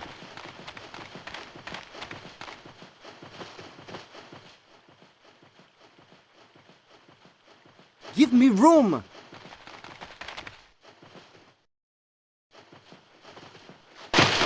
Sie greifen an! Halt! Halt! Sie greifen an! Halt! Da ist er lang! Sie greifen Sofort an! hinlegen! Keine Bewegung! Keine Bewegung! Halt! Da ist er lang! Halt! Jetzt bist du fällig. Hey! Halt! Stehen bleiben! Halt! Hey! Halt! Da ist er lang! Halt! Die hierher da ist er lang! Hey! Stehen bleiben! Keine Bewegung! We'll Halt! never learn to say Da ist no. er lang! All you had to do was not that, anything but that, idiots! Good choice, Colonel. So once again we have protagonist of Men of Courage save the day. If you didn't guess from the name before, this is a big reference to Saving Private Ryan. Our main goal is to save Private Smith and have him use the radio to contact HQ, while also stealing the radio codes. Mission is quite insane and is a departure from normal gameplay. That includes using a medkit, the only time I've ever used one during this playthrough. Where normally stealth and planning is our best friend, this time loud and hard is a very viable option, even when going for merit. Somehow saving your friends is considered secondary objectives. I'm not entirely sure the mission is possible without saving any of them, but you are certainly welcome to try. This mission, unlike previous ones, gives ample opportunity to show off most of Thief's abilities. There are multiple ways on how to start the mission. Climbing the wall, then scaling the building, all while awaiting the officer on the balcony. Scaling the other building to get to the Duke.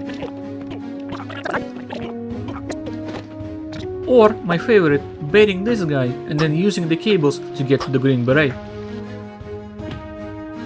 Yeah. But then Green Beret is stuck on top because the ladder down is constantly watched by 3 enemies. So, Thief should vault from the window on the other side, where he manually grabs onto the cables, allowing him to move where the supper is held. Or, you can use the ladder that Thief starts with and make a path for Tiny.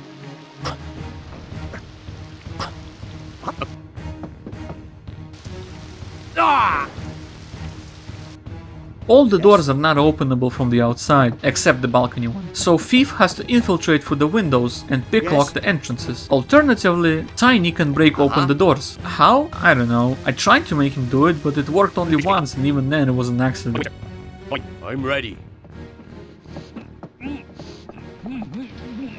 Aha. Okay, apparently it only works from outside in. Good. I don't know. It works, I guess.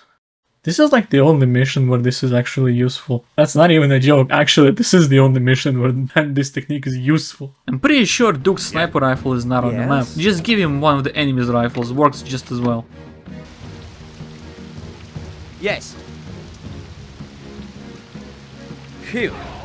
After clearing the village, mission splits depending on if you're going for merit and did you collect all the puzzle pieces. Puzzle pieces actually don't give a bonus mission after completing this one. Instead, it adds an invasion part to this one. If going for merit, 4 stars is the max, and I think 3 stars is the max without getting the puzzle pieces, but requires you to manually clean the enemy encampment on the other side. so just don't bother interacting with the other side, other than these couple of snipers and soldiers that directly block your path to Smith. Knocking enemies on the other side is pointless, unless you want to manually move all the bodies to an empty building. That's because when invasion starts, enemies will free bound enemies, thus lowering your score. Instead, open up a path using your sniper and crawl Lupin with a medpack to Smith, and then crawl all of them back and have Smith use the radio. After which, if you collected the puzzle pieces, makes enemies huddle up in the northeast. Merit for once is not an issue, just be careful with some areas that are easy to miss. To get inside the down plane, you can use a blowtorch. That's it. Or swim from underneath on the other side.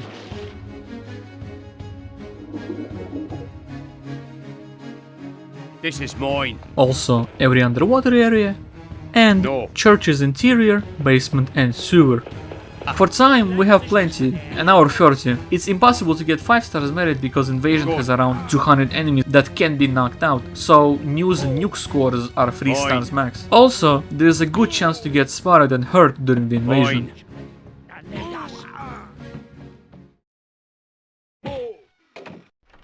Leave it to me. And here are the puzzle pieces that you need.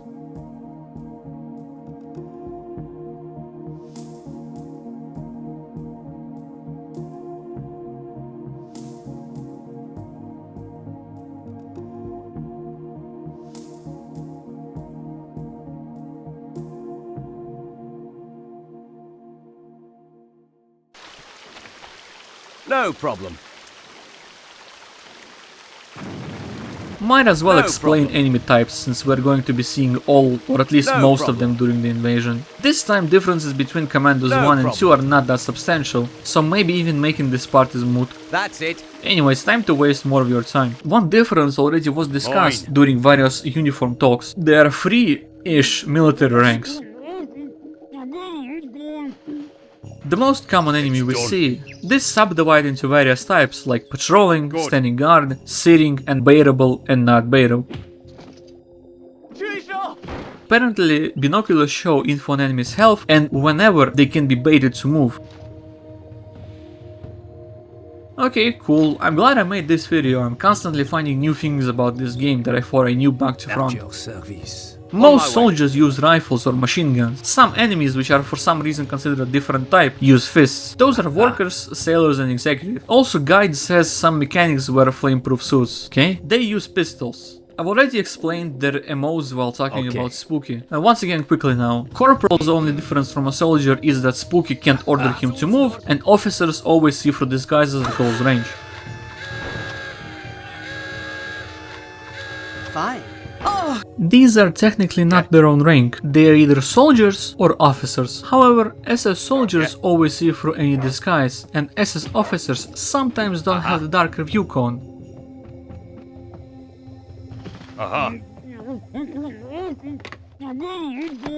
Just like snipers. Annoying bunch. The division cones are very narrow, but long, and don't split into two like normal enemies, making them see even crawling and disguised commandos. Don't be fooled by their view cones. If they see you, they can still snipe from way beyond their original view. If spotted, reload, cause they count towards detection merit, or run inside, or hide behind something. This invasion also spawns super snipers. They might also be in another mission, but I've only seen them here. They have range and an insta-kill ability of a sniper, but no delay between shots.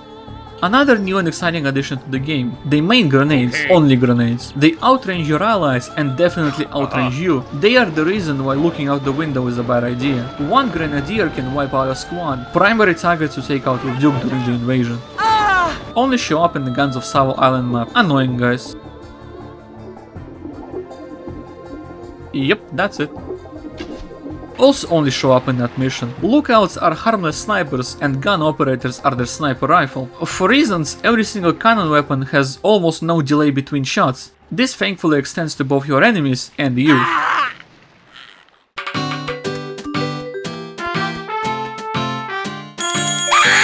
Sorry for spoilers, but dogs are only on one mission, and it's mission 1 and 2, which is technically 2 missions, but dogs were nerfed. Not only their spotting range is way less, the addition of meat and sleeping pills really clowns on me. Done.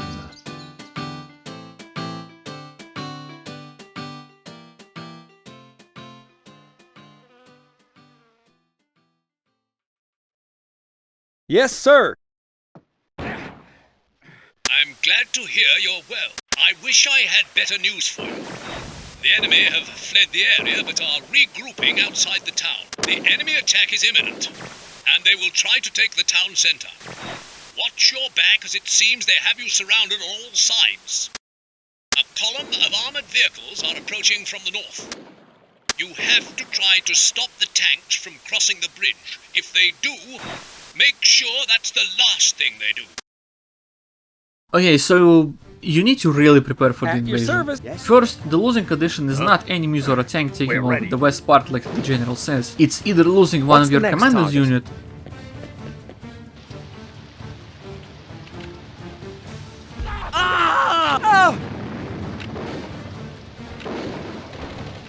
losing Smith even after using the radio, so just leave him in the basement, or losing 5 allied soldiers. It's best to abandon the north part and focus defense on the west. You should get as much sniper ammo Over as you there, can, since okay? Duke might need to take out annoying snipers, grenadiers and soldiers Okay. that stun lock your guys. There are 3 locked boxes in the north town. The one that is heavily guarded has grenades, but the other 2 have a remote bomb and a bazooka.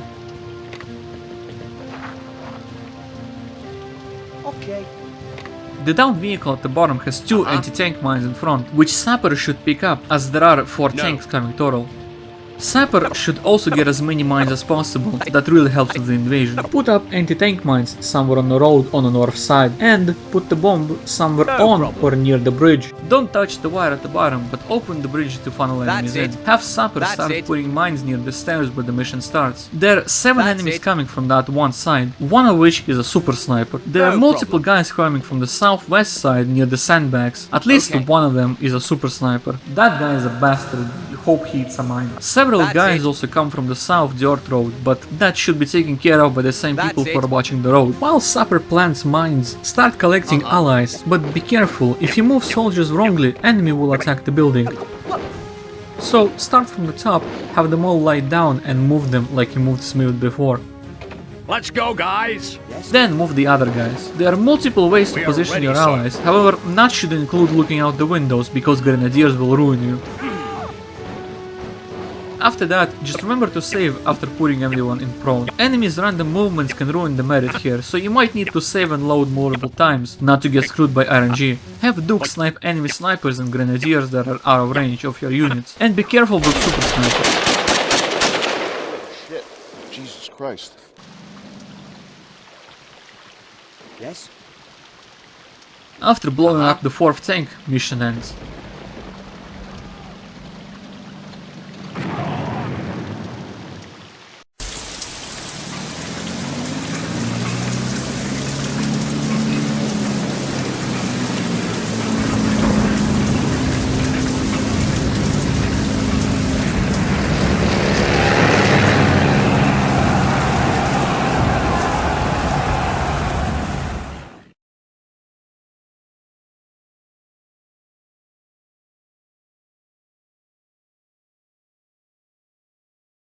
In a small town in eastern Germany, on the top of a hill surrounded by the river Mulde, rises the most impregnable fortress of the Third Reich, Colditz Castle. Colditz is considered by the Germans a Sonderlager, a maximum security prison. Colditz is the pride of the German penitentiary system, reputedly escape-proof. For the Allied prisoners, the only way to leave Colditz is to die. 1, in position. 2 in position. 3, in position. 4, in position. Okay, guys. Remember that once inside the castle, we mustn't set off the alarm or they'll kill our comrade. Okay, men. If we ever needed perfection, it's today more than ever before. This is what we do. Let's do it for our friend. Last time castle mission was, Consider it done. That's easy. Just leave it to me. It wasn't that good in my opinion. Confined space with numerous enemies overlooking each other, half of which could not even be baited, and broken duel cones made it not that fun. However, it had some interesting ideas on how to proceed with infiltration. Fine, sir. Coming. Coming over. Okay. That's easy. Coming over. Coming right over. It's good to see that your units learn nothing and once again are split up. However, instead of being railroaded like last time, okay, you can start from any commando except the spy, and that one's not worth the hassle.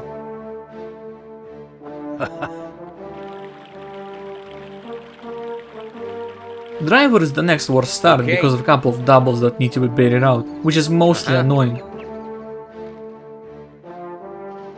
It's done. Next worst, or second best, is Green Beret. Starting from him makes sense as he starts on the opposite side from the intended castle entrance, which nicely allows to both clean rooms and visit areas for merit. Why is he not the best then? Well, he's the only one who doesn't start with cigarettes, which makes his start a bit annoying. Sniper is the actual best start since he can deal with snipers on the castle walls and he has a couple of easy kills to quickly set up and then go to town to loot every single building for so many goodies. Our objectives include saving the thief, stealing the code template, the code book and the encrypted plan.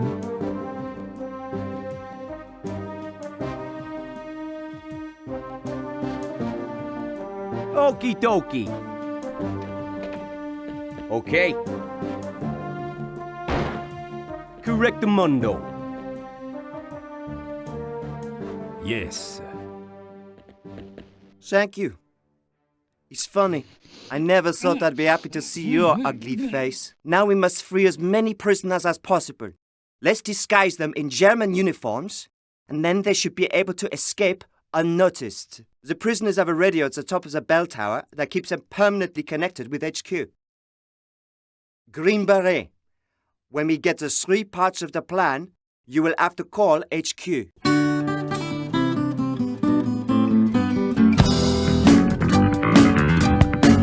Once again, after rescuing an ally, we are given more tasks. Thief tells us that Tiny needs to use the radio after stealing the freepiece, and gives us a secondary objective of saving prisoners by giving them uniforms so they can disguise themselves and escape. There are a total of 58 prisoners, but you don't need to rescue them all. I'm not sure if objective gets ticked after saving a specific prisoner or just enough of them, but I had the objective mark as completed, even though 6 prisoners were still left. Commandos calling from Colditz prison. Can anyone hear me? Loud and clear. Go ahead. We've decoded a secret plan the Nazis have to destroy Paris. They're planning a focused attack on the Eiffel Tower. One moment. Stay where you are. Okay, chaps. This is far worse than we could have expected. We're sending you a rather unusual transport that will reunite you with the rest of your Commandos team in a nearby aerodrome. There you will find an aeroplane that will take you to Paris. You must avert this catastrophe. Good luck. After contacting HQ, our escape vehicle gets dropped in, the balloon from Mission 3. Castle interior is insanely accurate to the real one, even though everything outside is not. There are a lot of rooms in the castle. Most, if not all of them, have something to do. And if going for merit, at least 2 of every unit has to enter each one. Map has a lot of poison barrels and gas grenades, as well as molotovs, but I've not used a single one here. Castle's interior is very interconnected and very difficult to navigate, let alone to explain how to navigate it. I highly recommend playing this mission yourself and doing whatever feels right, not caring for merit. Just have fun using whatever means you have at your disposal. Now, if going for merit, dear god. An amazing mission, honestly, I loved playing it. Outside is a fun challenge that I've said before has multiple ways of going about it, and even going inside the castle has 2 ways. The main entrance is the intended way. But there is another door that can only be opened via the key. That key sadly is just behind said door. However, explosions can force open doors, so you can move a barrel to open the door that way. Either way, remember to open the door at some point to ease on travel time later. While going through the map, remember to collect every single uniform that you can, even the lieutenant and officer uniforms. Prisoners don't care, they just tie themselves up and waltz off. There are also a lot of cloth ropes that Thief can use to greatly reduce travel time in the castle. They're not required, but can be helpful. Thief can pretty much climb over all the castle walls, helps to circumvent annoying guards and flank the enemy. Okay, Okay, so merit is both easy and hard. Time is completely not an issue, we are given 3 hours, and I've completed the mission with all the objectives and knockouts in 2 on the very first try. Just visited area was 4 stars, and damn was it hard to get 5 stars, and I still have no idea which room I missed before. We need to knock out 250 enemies, which seems like a lot, but honestly just going through the map normally and poisoning, gassing and hitting people quickly fills the requirement. Okay. I really can help with the visited areas if you're struggling. The best advice I can give is use F10 religiously. And always in every room rotate the camera. I somehow missed like 4 rooms on my very first run, all connected to this one room. Going. Underwater is annoying since Diver is not present. Tiny has the best lungs and can be underwater for a reasonable amount of time, but either he doesn't count or 2 Commandos need to visit an area to count. This time I think it's the latter. Okay. But also some rooms clearly don't count Green Beret as an entry. After completing the mission in 2 hours, I spent 2 more running looping around the map. Passing these dining officers maybe like 20 times, entering every single room. There are 100 distinct areas, including the outside. 5-star merit I got at literally 257.55. Yep. Yes? Oh yeah, and here are the puzzle pieces. I will try to explain, but it's an uphill battle. There are a total of 30 puzzle pieces. What makes it easier is that they're kinda clumped. 17 are outside the castle.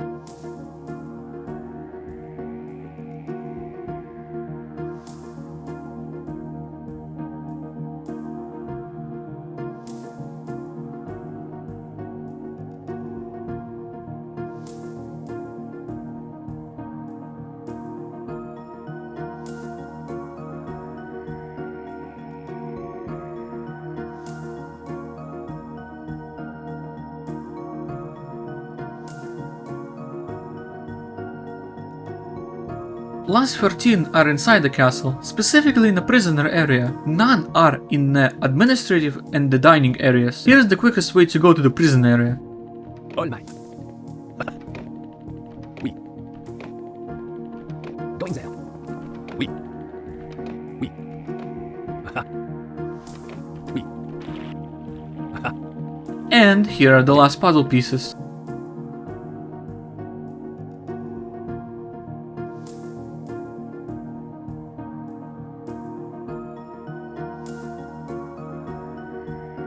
The last place has an officer right at the entrance, so go around back instead.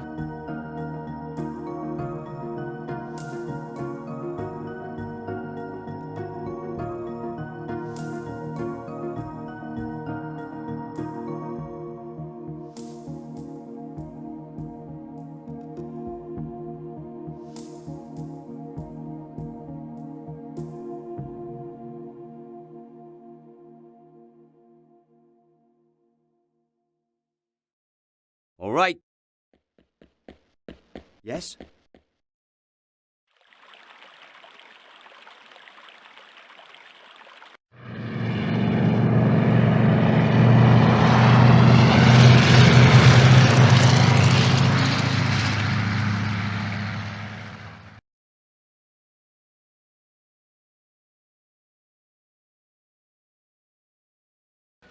I've been here at the meeting point for ages now.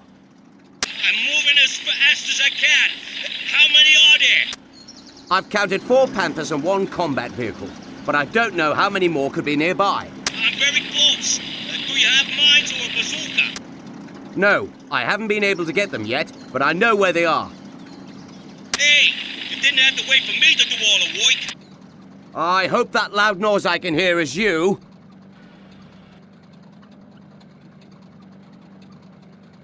This is supposed to be a fun mission, but a broken crosshair makes it not that fun. Objectives are destroying all the enemy tanks on the map. We finally get to pilot a fun vehicle, but like I've said before, a broken crosshair makes it annoying. Both Driver and Inferno have to be inside the tank to move and shoot. Tank shot is an insta-kill, so be aware of that. Enemies also have just a tiny bit more range than you, at least on very hard, and if all that fails, there are anti-tank mines and a bazooka that you can use instead. Otherwise, it's a pretty fun quick round. It's done. That's it. That's it. All right,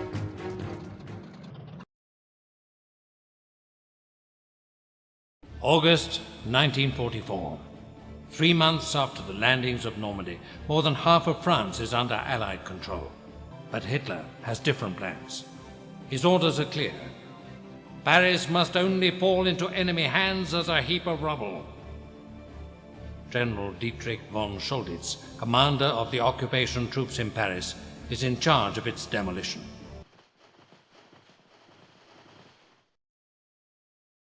Well, here we are.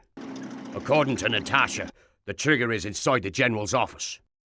We must contact her as soon as we can. I agree. She's waiting for us over there.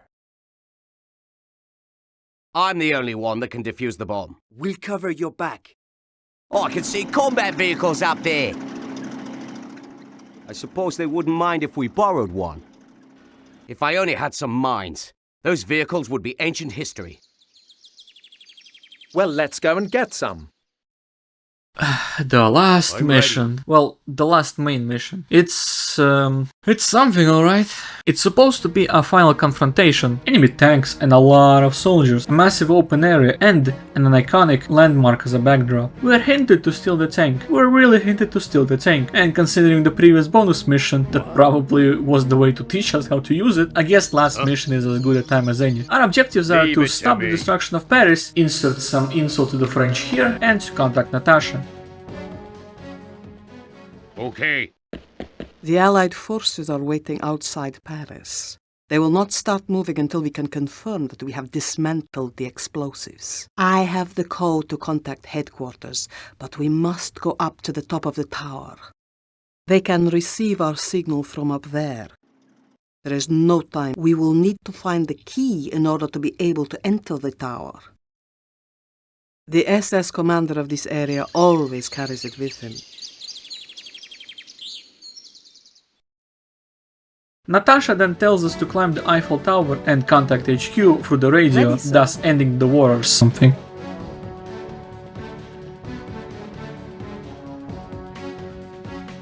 No. For that, we need to get access to the base of the tower, which is locked by a key, which is held by this fella near the gazebo. Technically, doors can be blown open, and key is technically not necessary. It's done. Unless going for merit, you might as well take it, since gazebo is an area that needs to be visited.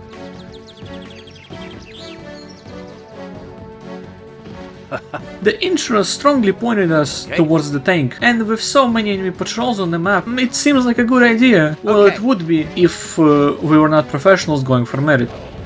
Okay. Mission is quite technical, and its start is actually the hardest part, because of this. Done. Yeah, it's done. It's done. Done. Notice anything missing? No one decided to bring a pack, which makes the first 2 rooms stupidly complicated, and what's worse, very tight on time. After that, the outside is much more straightforward, although I have no clue if going west is even possible. Definitely would advise against that if going for merit. Instead, get this lieutenant who has cigarettes. After which it's straightforward, kinda. Good. There are lots of random enemies and groups that you should deal with if going for merit, otherwise go get explosives from one of these boxes. Despite there being 4 boxes with explosives, none are actually required at any point. Only 1 mine is required to blow up the roaming tank, and even that's secondary. There is a lot of supplies in the building, actually it's the only place with supplies in this mission, as well as where all except 1 puzzle pieces are held. Sadly, only 4 gas grenades and like 15 poison vials are available.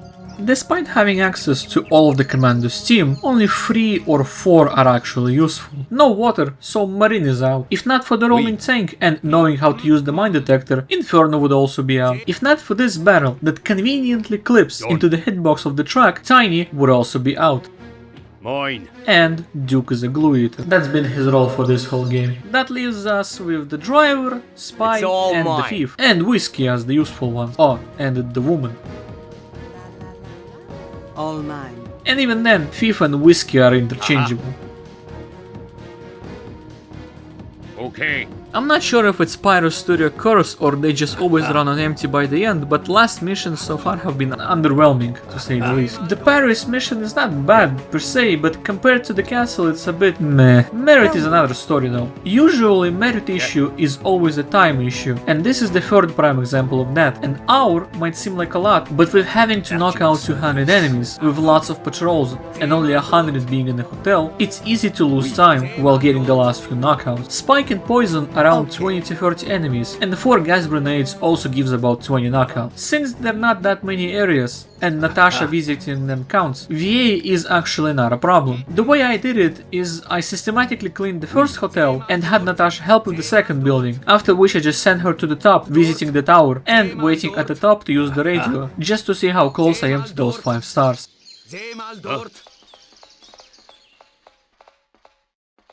Okay. And here are all the puzzle pieces.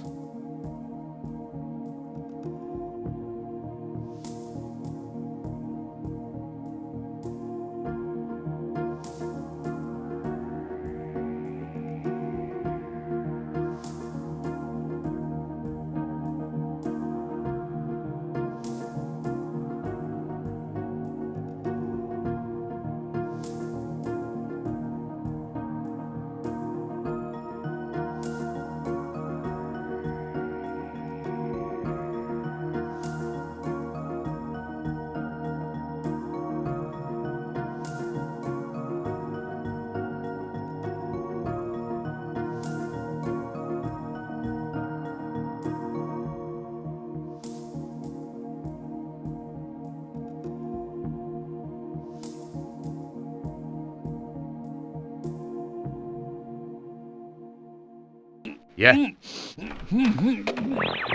knew you would do it.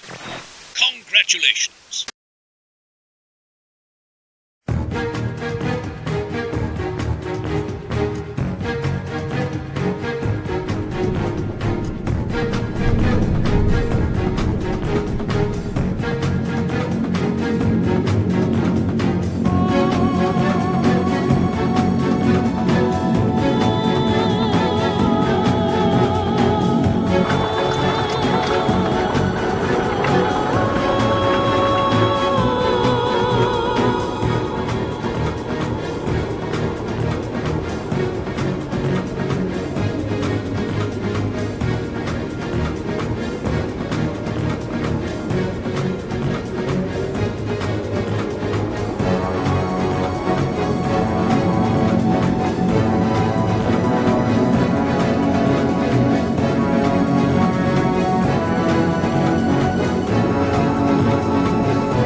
By the end of World War II, the Commando Corps was the most decorated unit of the Allied forces, with 8 Victoria Crosses, 37 Distinguished Service Orders, 162 Military Crosses, 32 Distinguished Conduct Medals, and 218 military medals. In the darkest days of 1941 and 1942, the Commandos were the Allies' only offensive units. The many operations behind enemy lines all over Europe did much to boost the flagging morale of the British troops and spread fear amongst the German occupying forces. From 1943 onwards, they were the spearhead of the Allied offensive. They were the first to set foot on the beaches of Sicily, Anzio and Normandy, and to cross the Rhine for the final assault. To be a commando meant taking more risks than anyone else. The commandos were all volunteers, able to return to their previous units at any time, if you asked to do so. More than 2/3 of them lost their lives during the war, the worst losses of any operational unit. Comradeship, self-sacrifice and loyalty were always examples to other troops. The free world owes a permanent debt to these soldiers, who contributed decisively to the defeat of the Third Reich, forging a legend of one of the best combat units in history, the Commando Corps.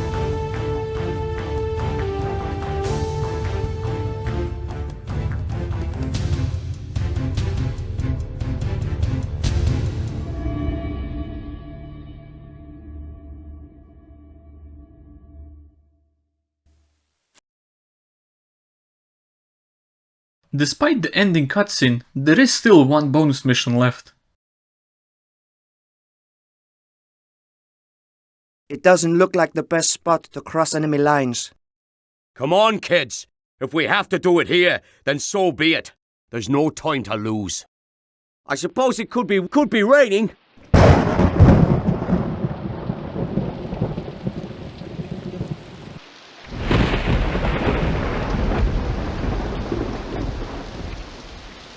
I think I see a possibility. I could clear one of the areas, eliminating one of the snipers. You will then have to find some wire cutters and cut through the fences. No problem. I know where to find them. I like the plan, but we must be sure that nobody will warn the commanding officer. They mustn't see the hole we cut in the fence. Looks like we'll have to empty this bunker and destroy more than we first thought. It looks like it. Well, I'll enter through the window and open the door from the inside. We'll make up for time lost by escaping in this vehicle. Well, if we're ready, let's go.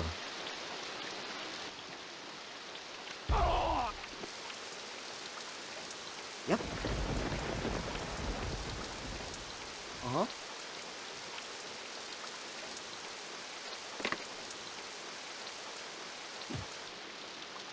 Mine.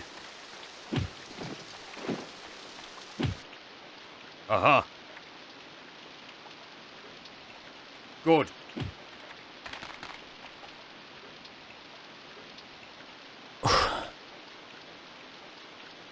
Hold up. Wait a minute. Something ain't right.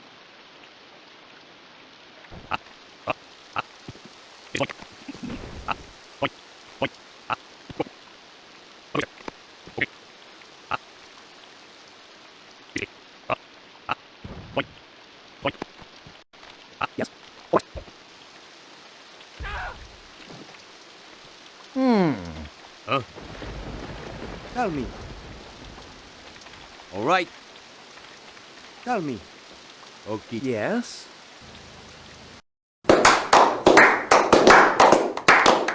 Yep, working as intended.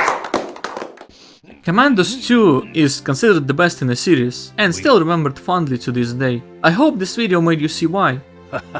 Behind Enemy Lines was a monumental game that started the whole genre, and Commandos 2 took that right to the peak. By rebalancing almost every single aspect of the game down to the engine, Commandos 2 is Pyro Studios' magnum opus. Finally, a game where complaints were not lobbied against any fundamental parts, but a stupid challenge that is still part of the game. It took me around 2 weeks to leisurely play through the game, and about 5 of those days were spent trying to 5-star Das Boot. Game is still a part of many people's lives, as it truly was a monument of strategy games at the time. The game is great. All mechanics blend together really well, and most of the mistakes were my fault. Game's biggest problem is just old. Just playing the original is a problem, no widescreen and the camera can be better. And specifically for me it crashes on my PC after like an hour of play. Also, if you come in from the new games in the genre, a lack of a tactical pulse is a problem. Honestly, getting Field Marshal rank would be way easier if it existed. Other niceties and improvements of modern games in the genre are also missed, but Commandos 2 still plays extremely tight despite being 25 years old. I've read every other script I made, and every time I say I highly recommend to play the game, while I wanna say something else, I am once again recommending you to play the game yourself. It's definitely worth it if you want to experience the best of the genre. Agreed. Or just want a very solid strategy game. And if all else fails, you can try installing Destination Paris, a comprehensive overhaul to the original that makes the game way harder, but still the same great experience. It certainly looks very different. This time Commandos underperformed in the eyes of IDOS. However, once again, massive success within the people paved the way forward. Okay. IDOS was not going to let this cash cow die, and if there's anything you know about this series, yes, it's that first is the flawed original, second is the improved best, and third is a massive tumble down the stairs. Wait a second. God damn it! Well, this has been an ordeal. I sure am glad my laptop did not fry itself while rendering all of this. It certainly wasn't due to the lack of trying. Had to open the bastard twice. Remember kids, get yourselves a gaming laptop. It's the worst shit money can buy. Yeah. Once again, if you liked the video, remember to subscribe and don't forget to leave a like. Going for merit was actually fun until only the second mission was left. When I saw those 5 stars, I was the happiest camper. Commandos 2 is a very near and dear to me game. I really enjoyed going through it under a microscope. I learned a lot more about the game than I originally thought was possible, and actually used a lot of the mechanics I avoided previously due to being stupid. Tell me. Stay tuned for more videos, and see you all next time in Berlin.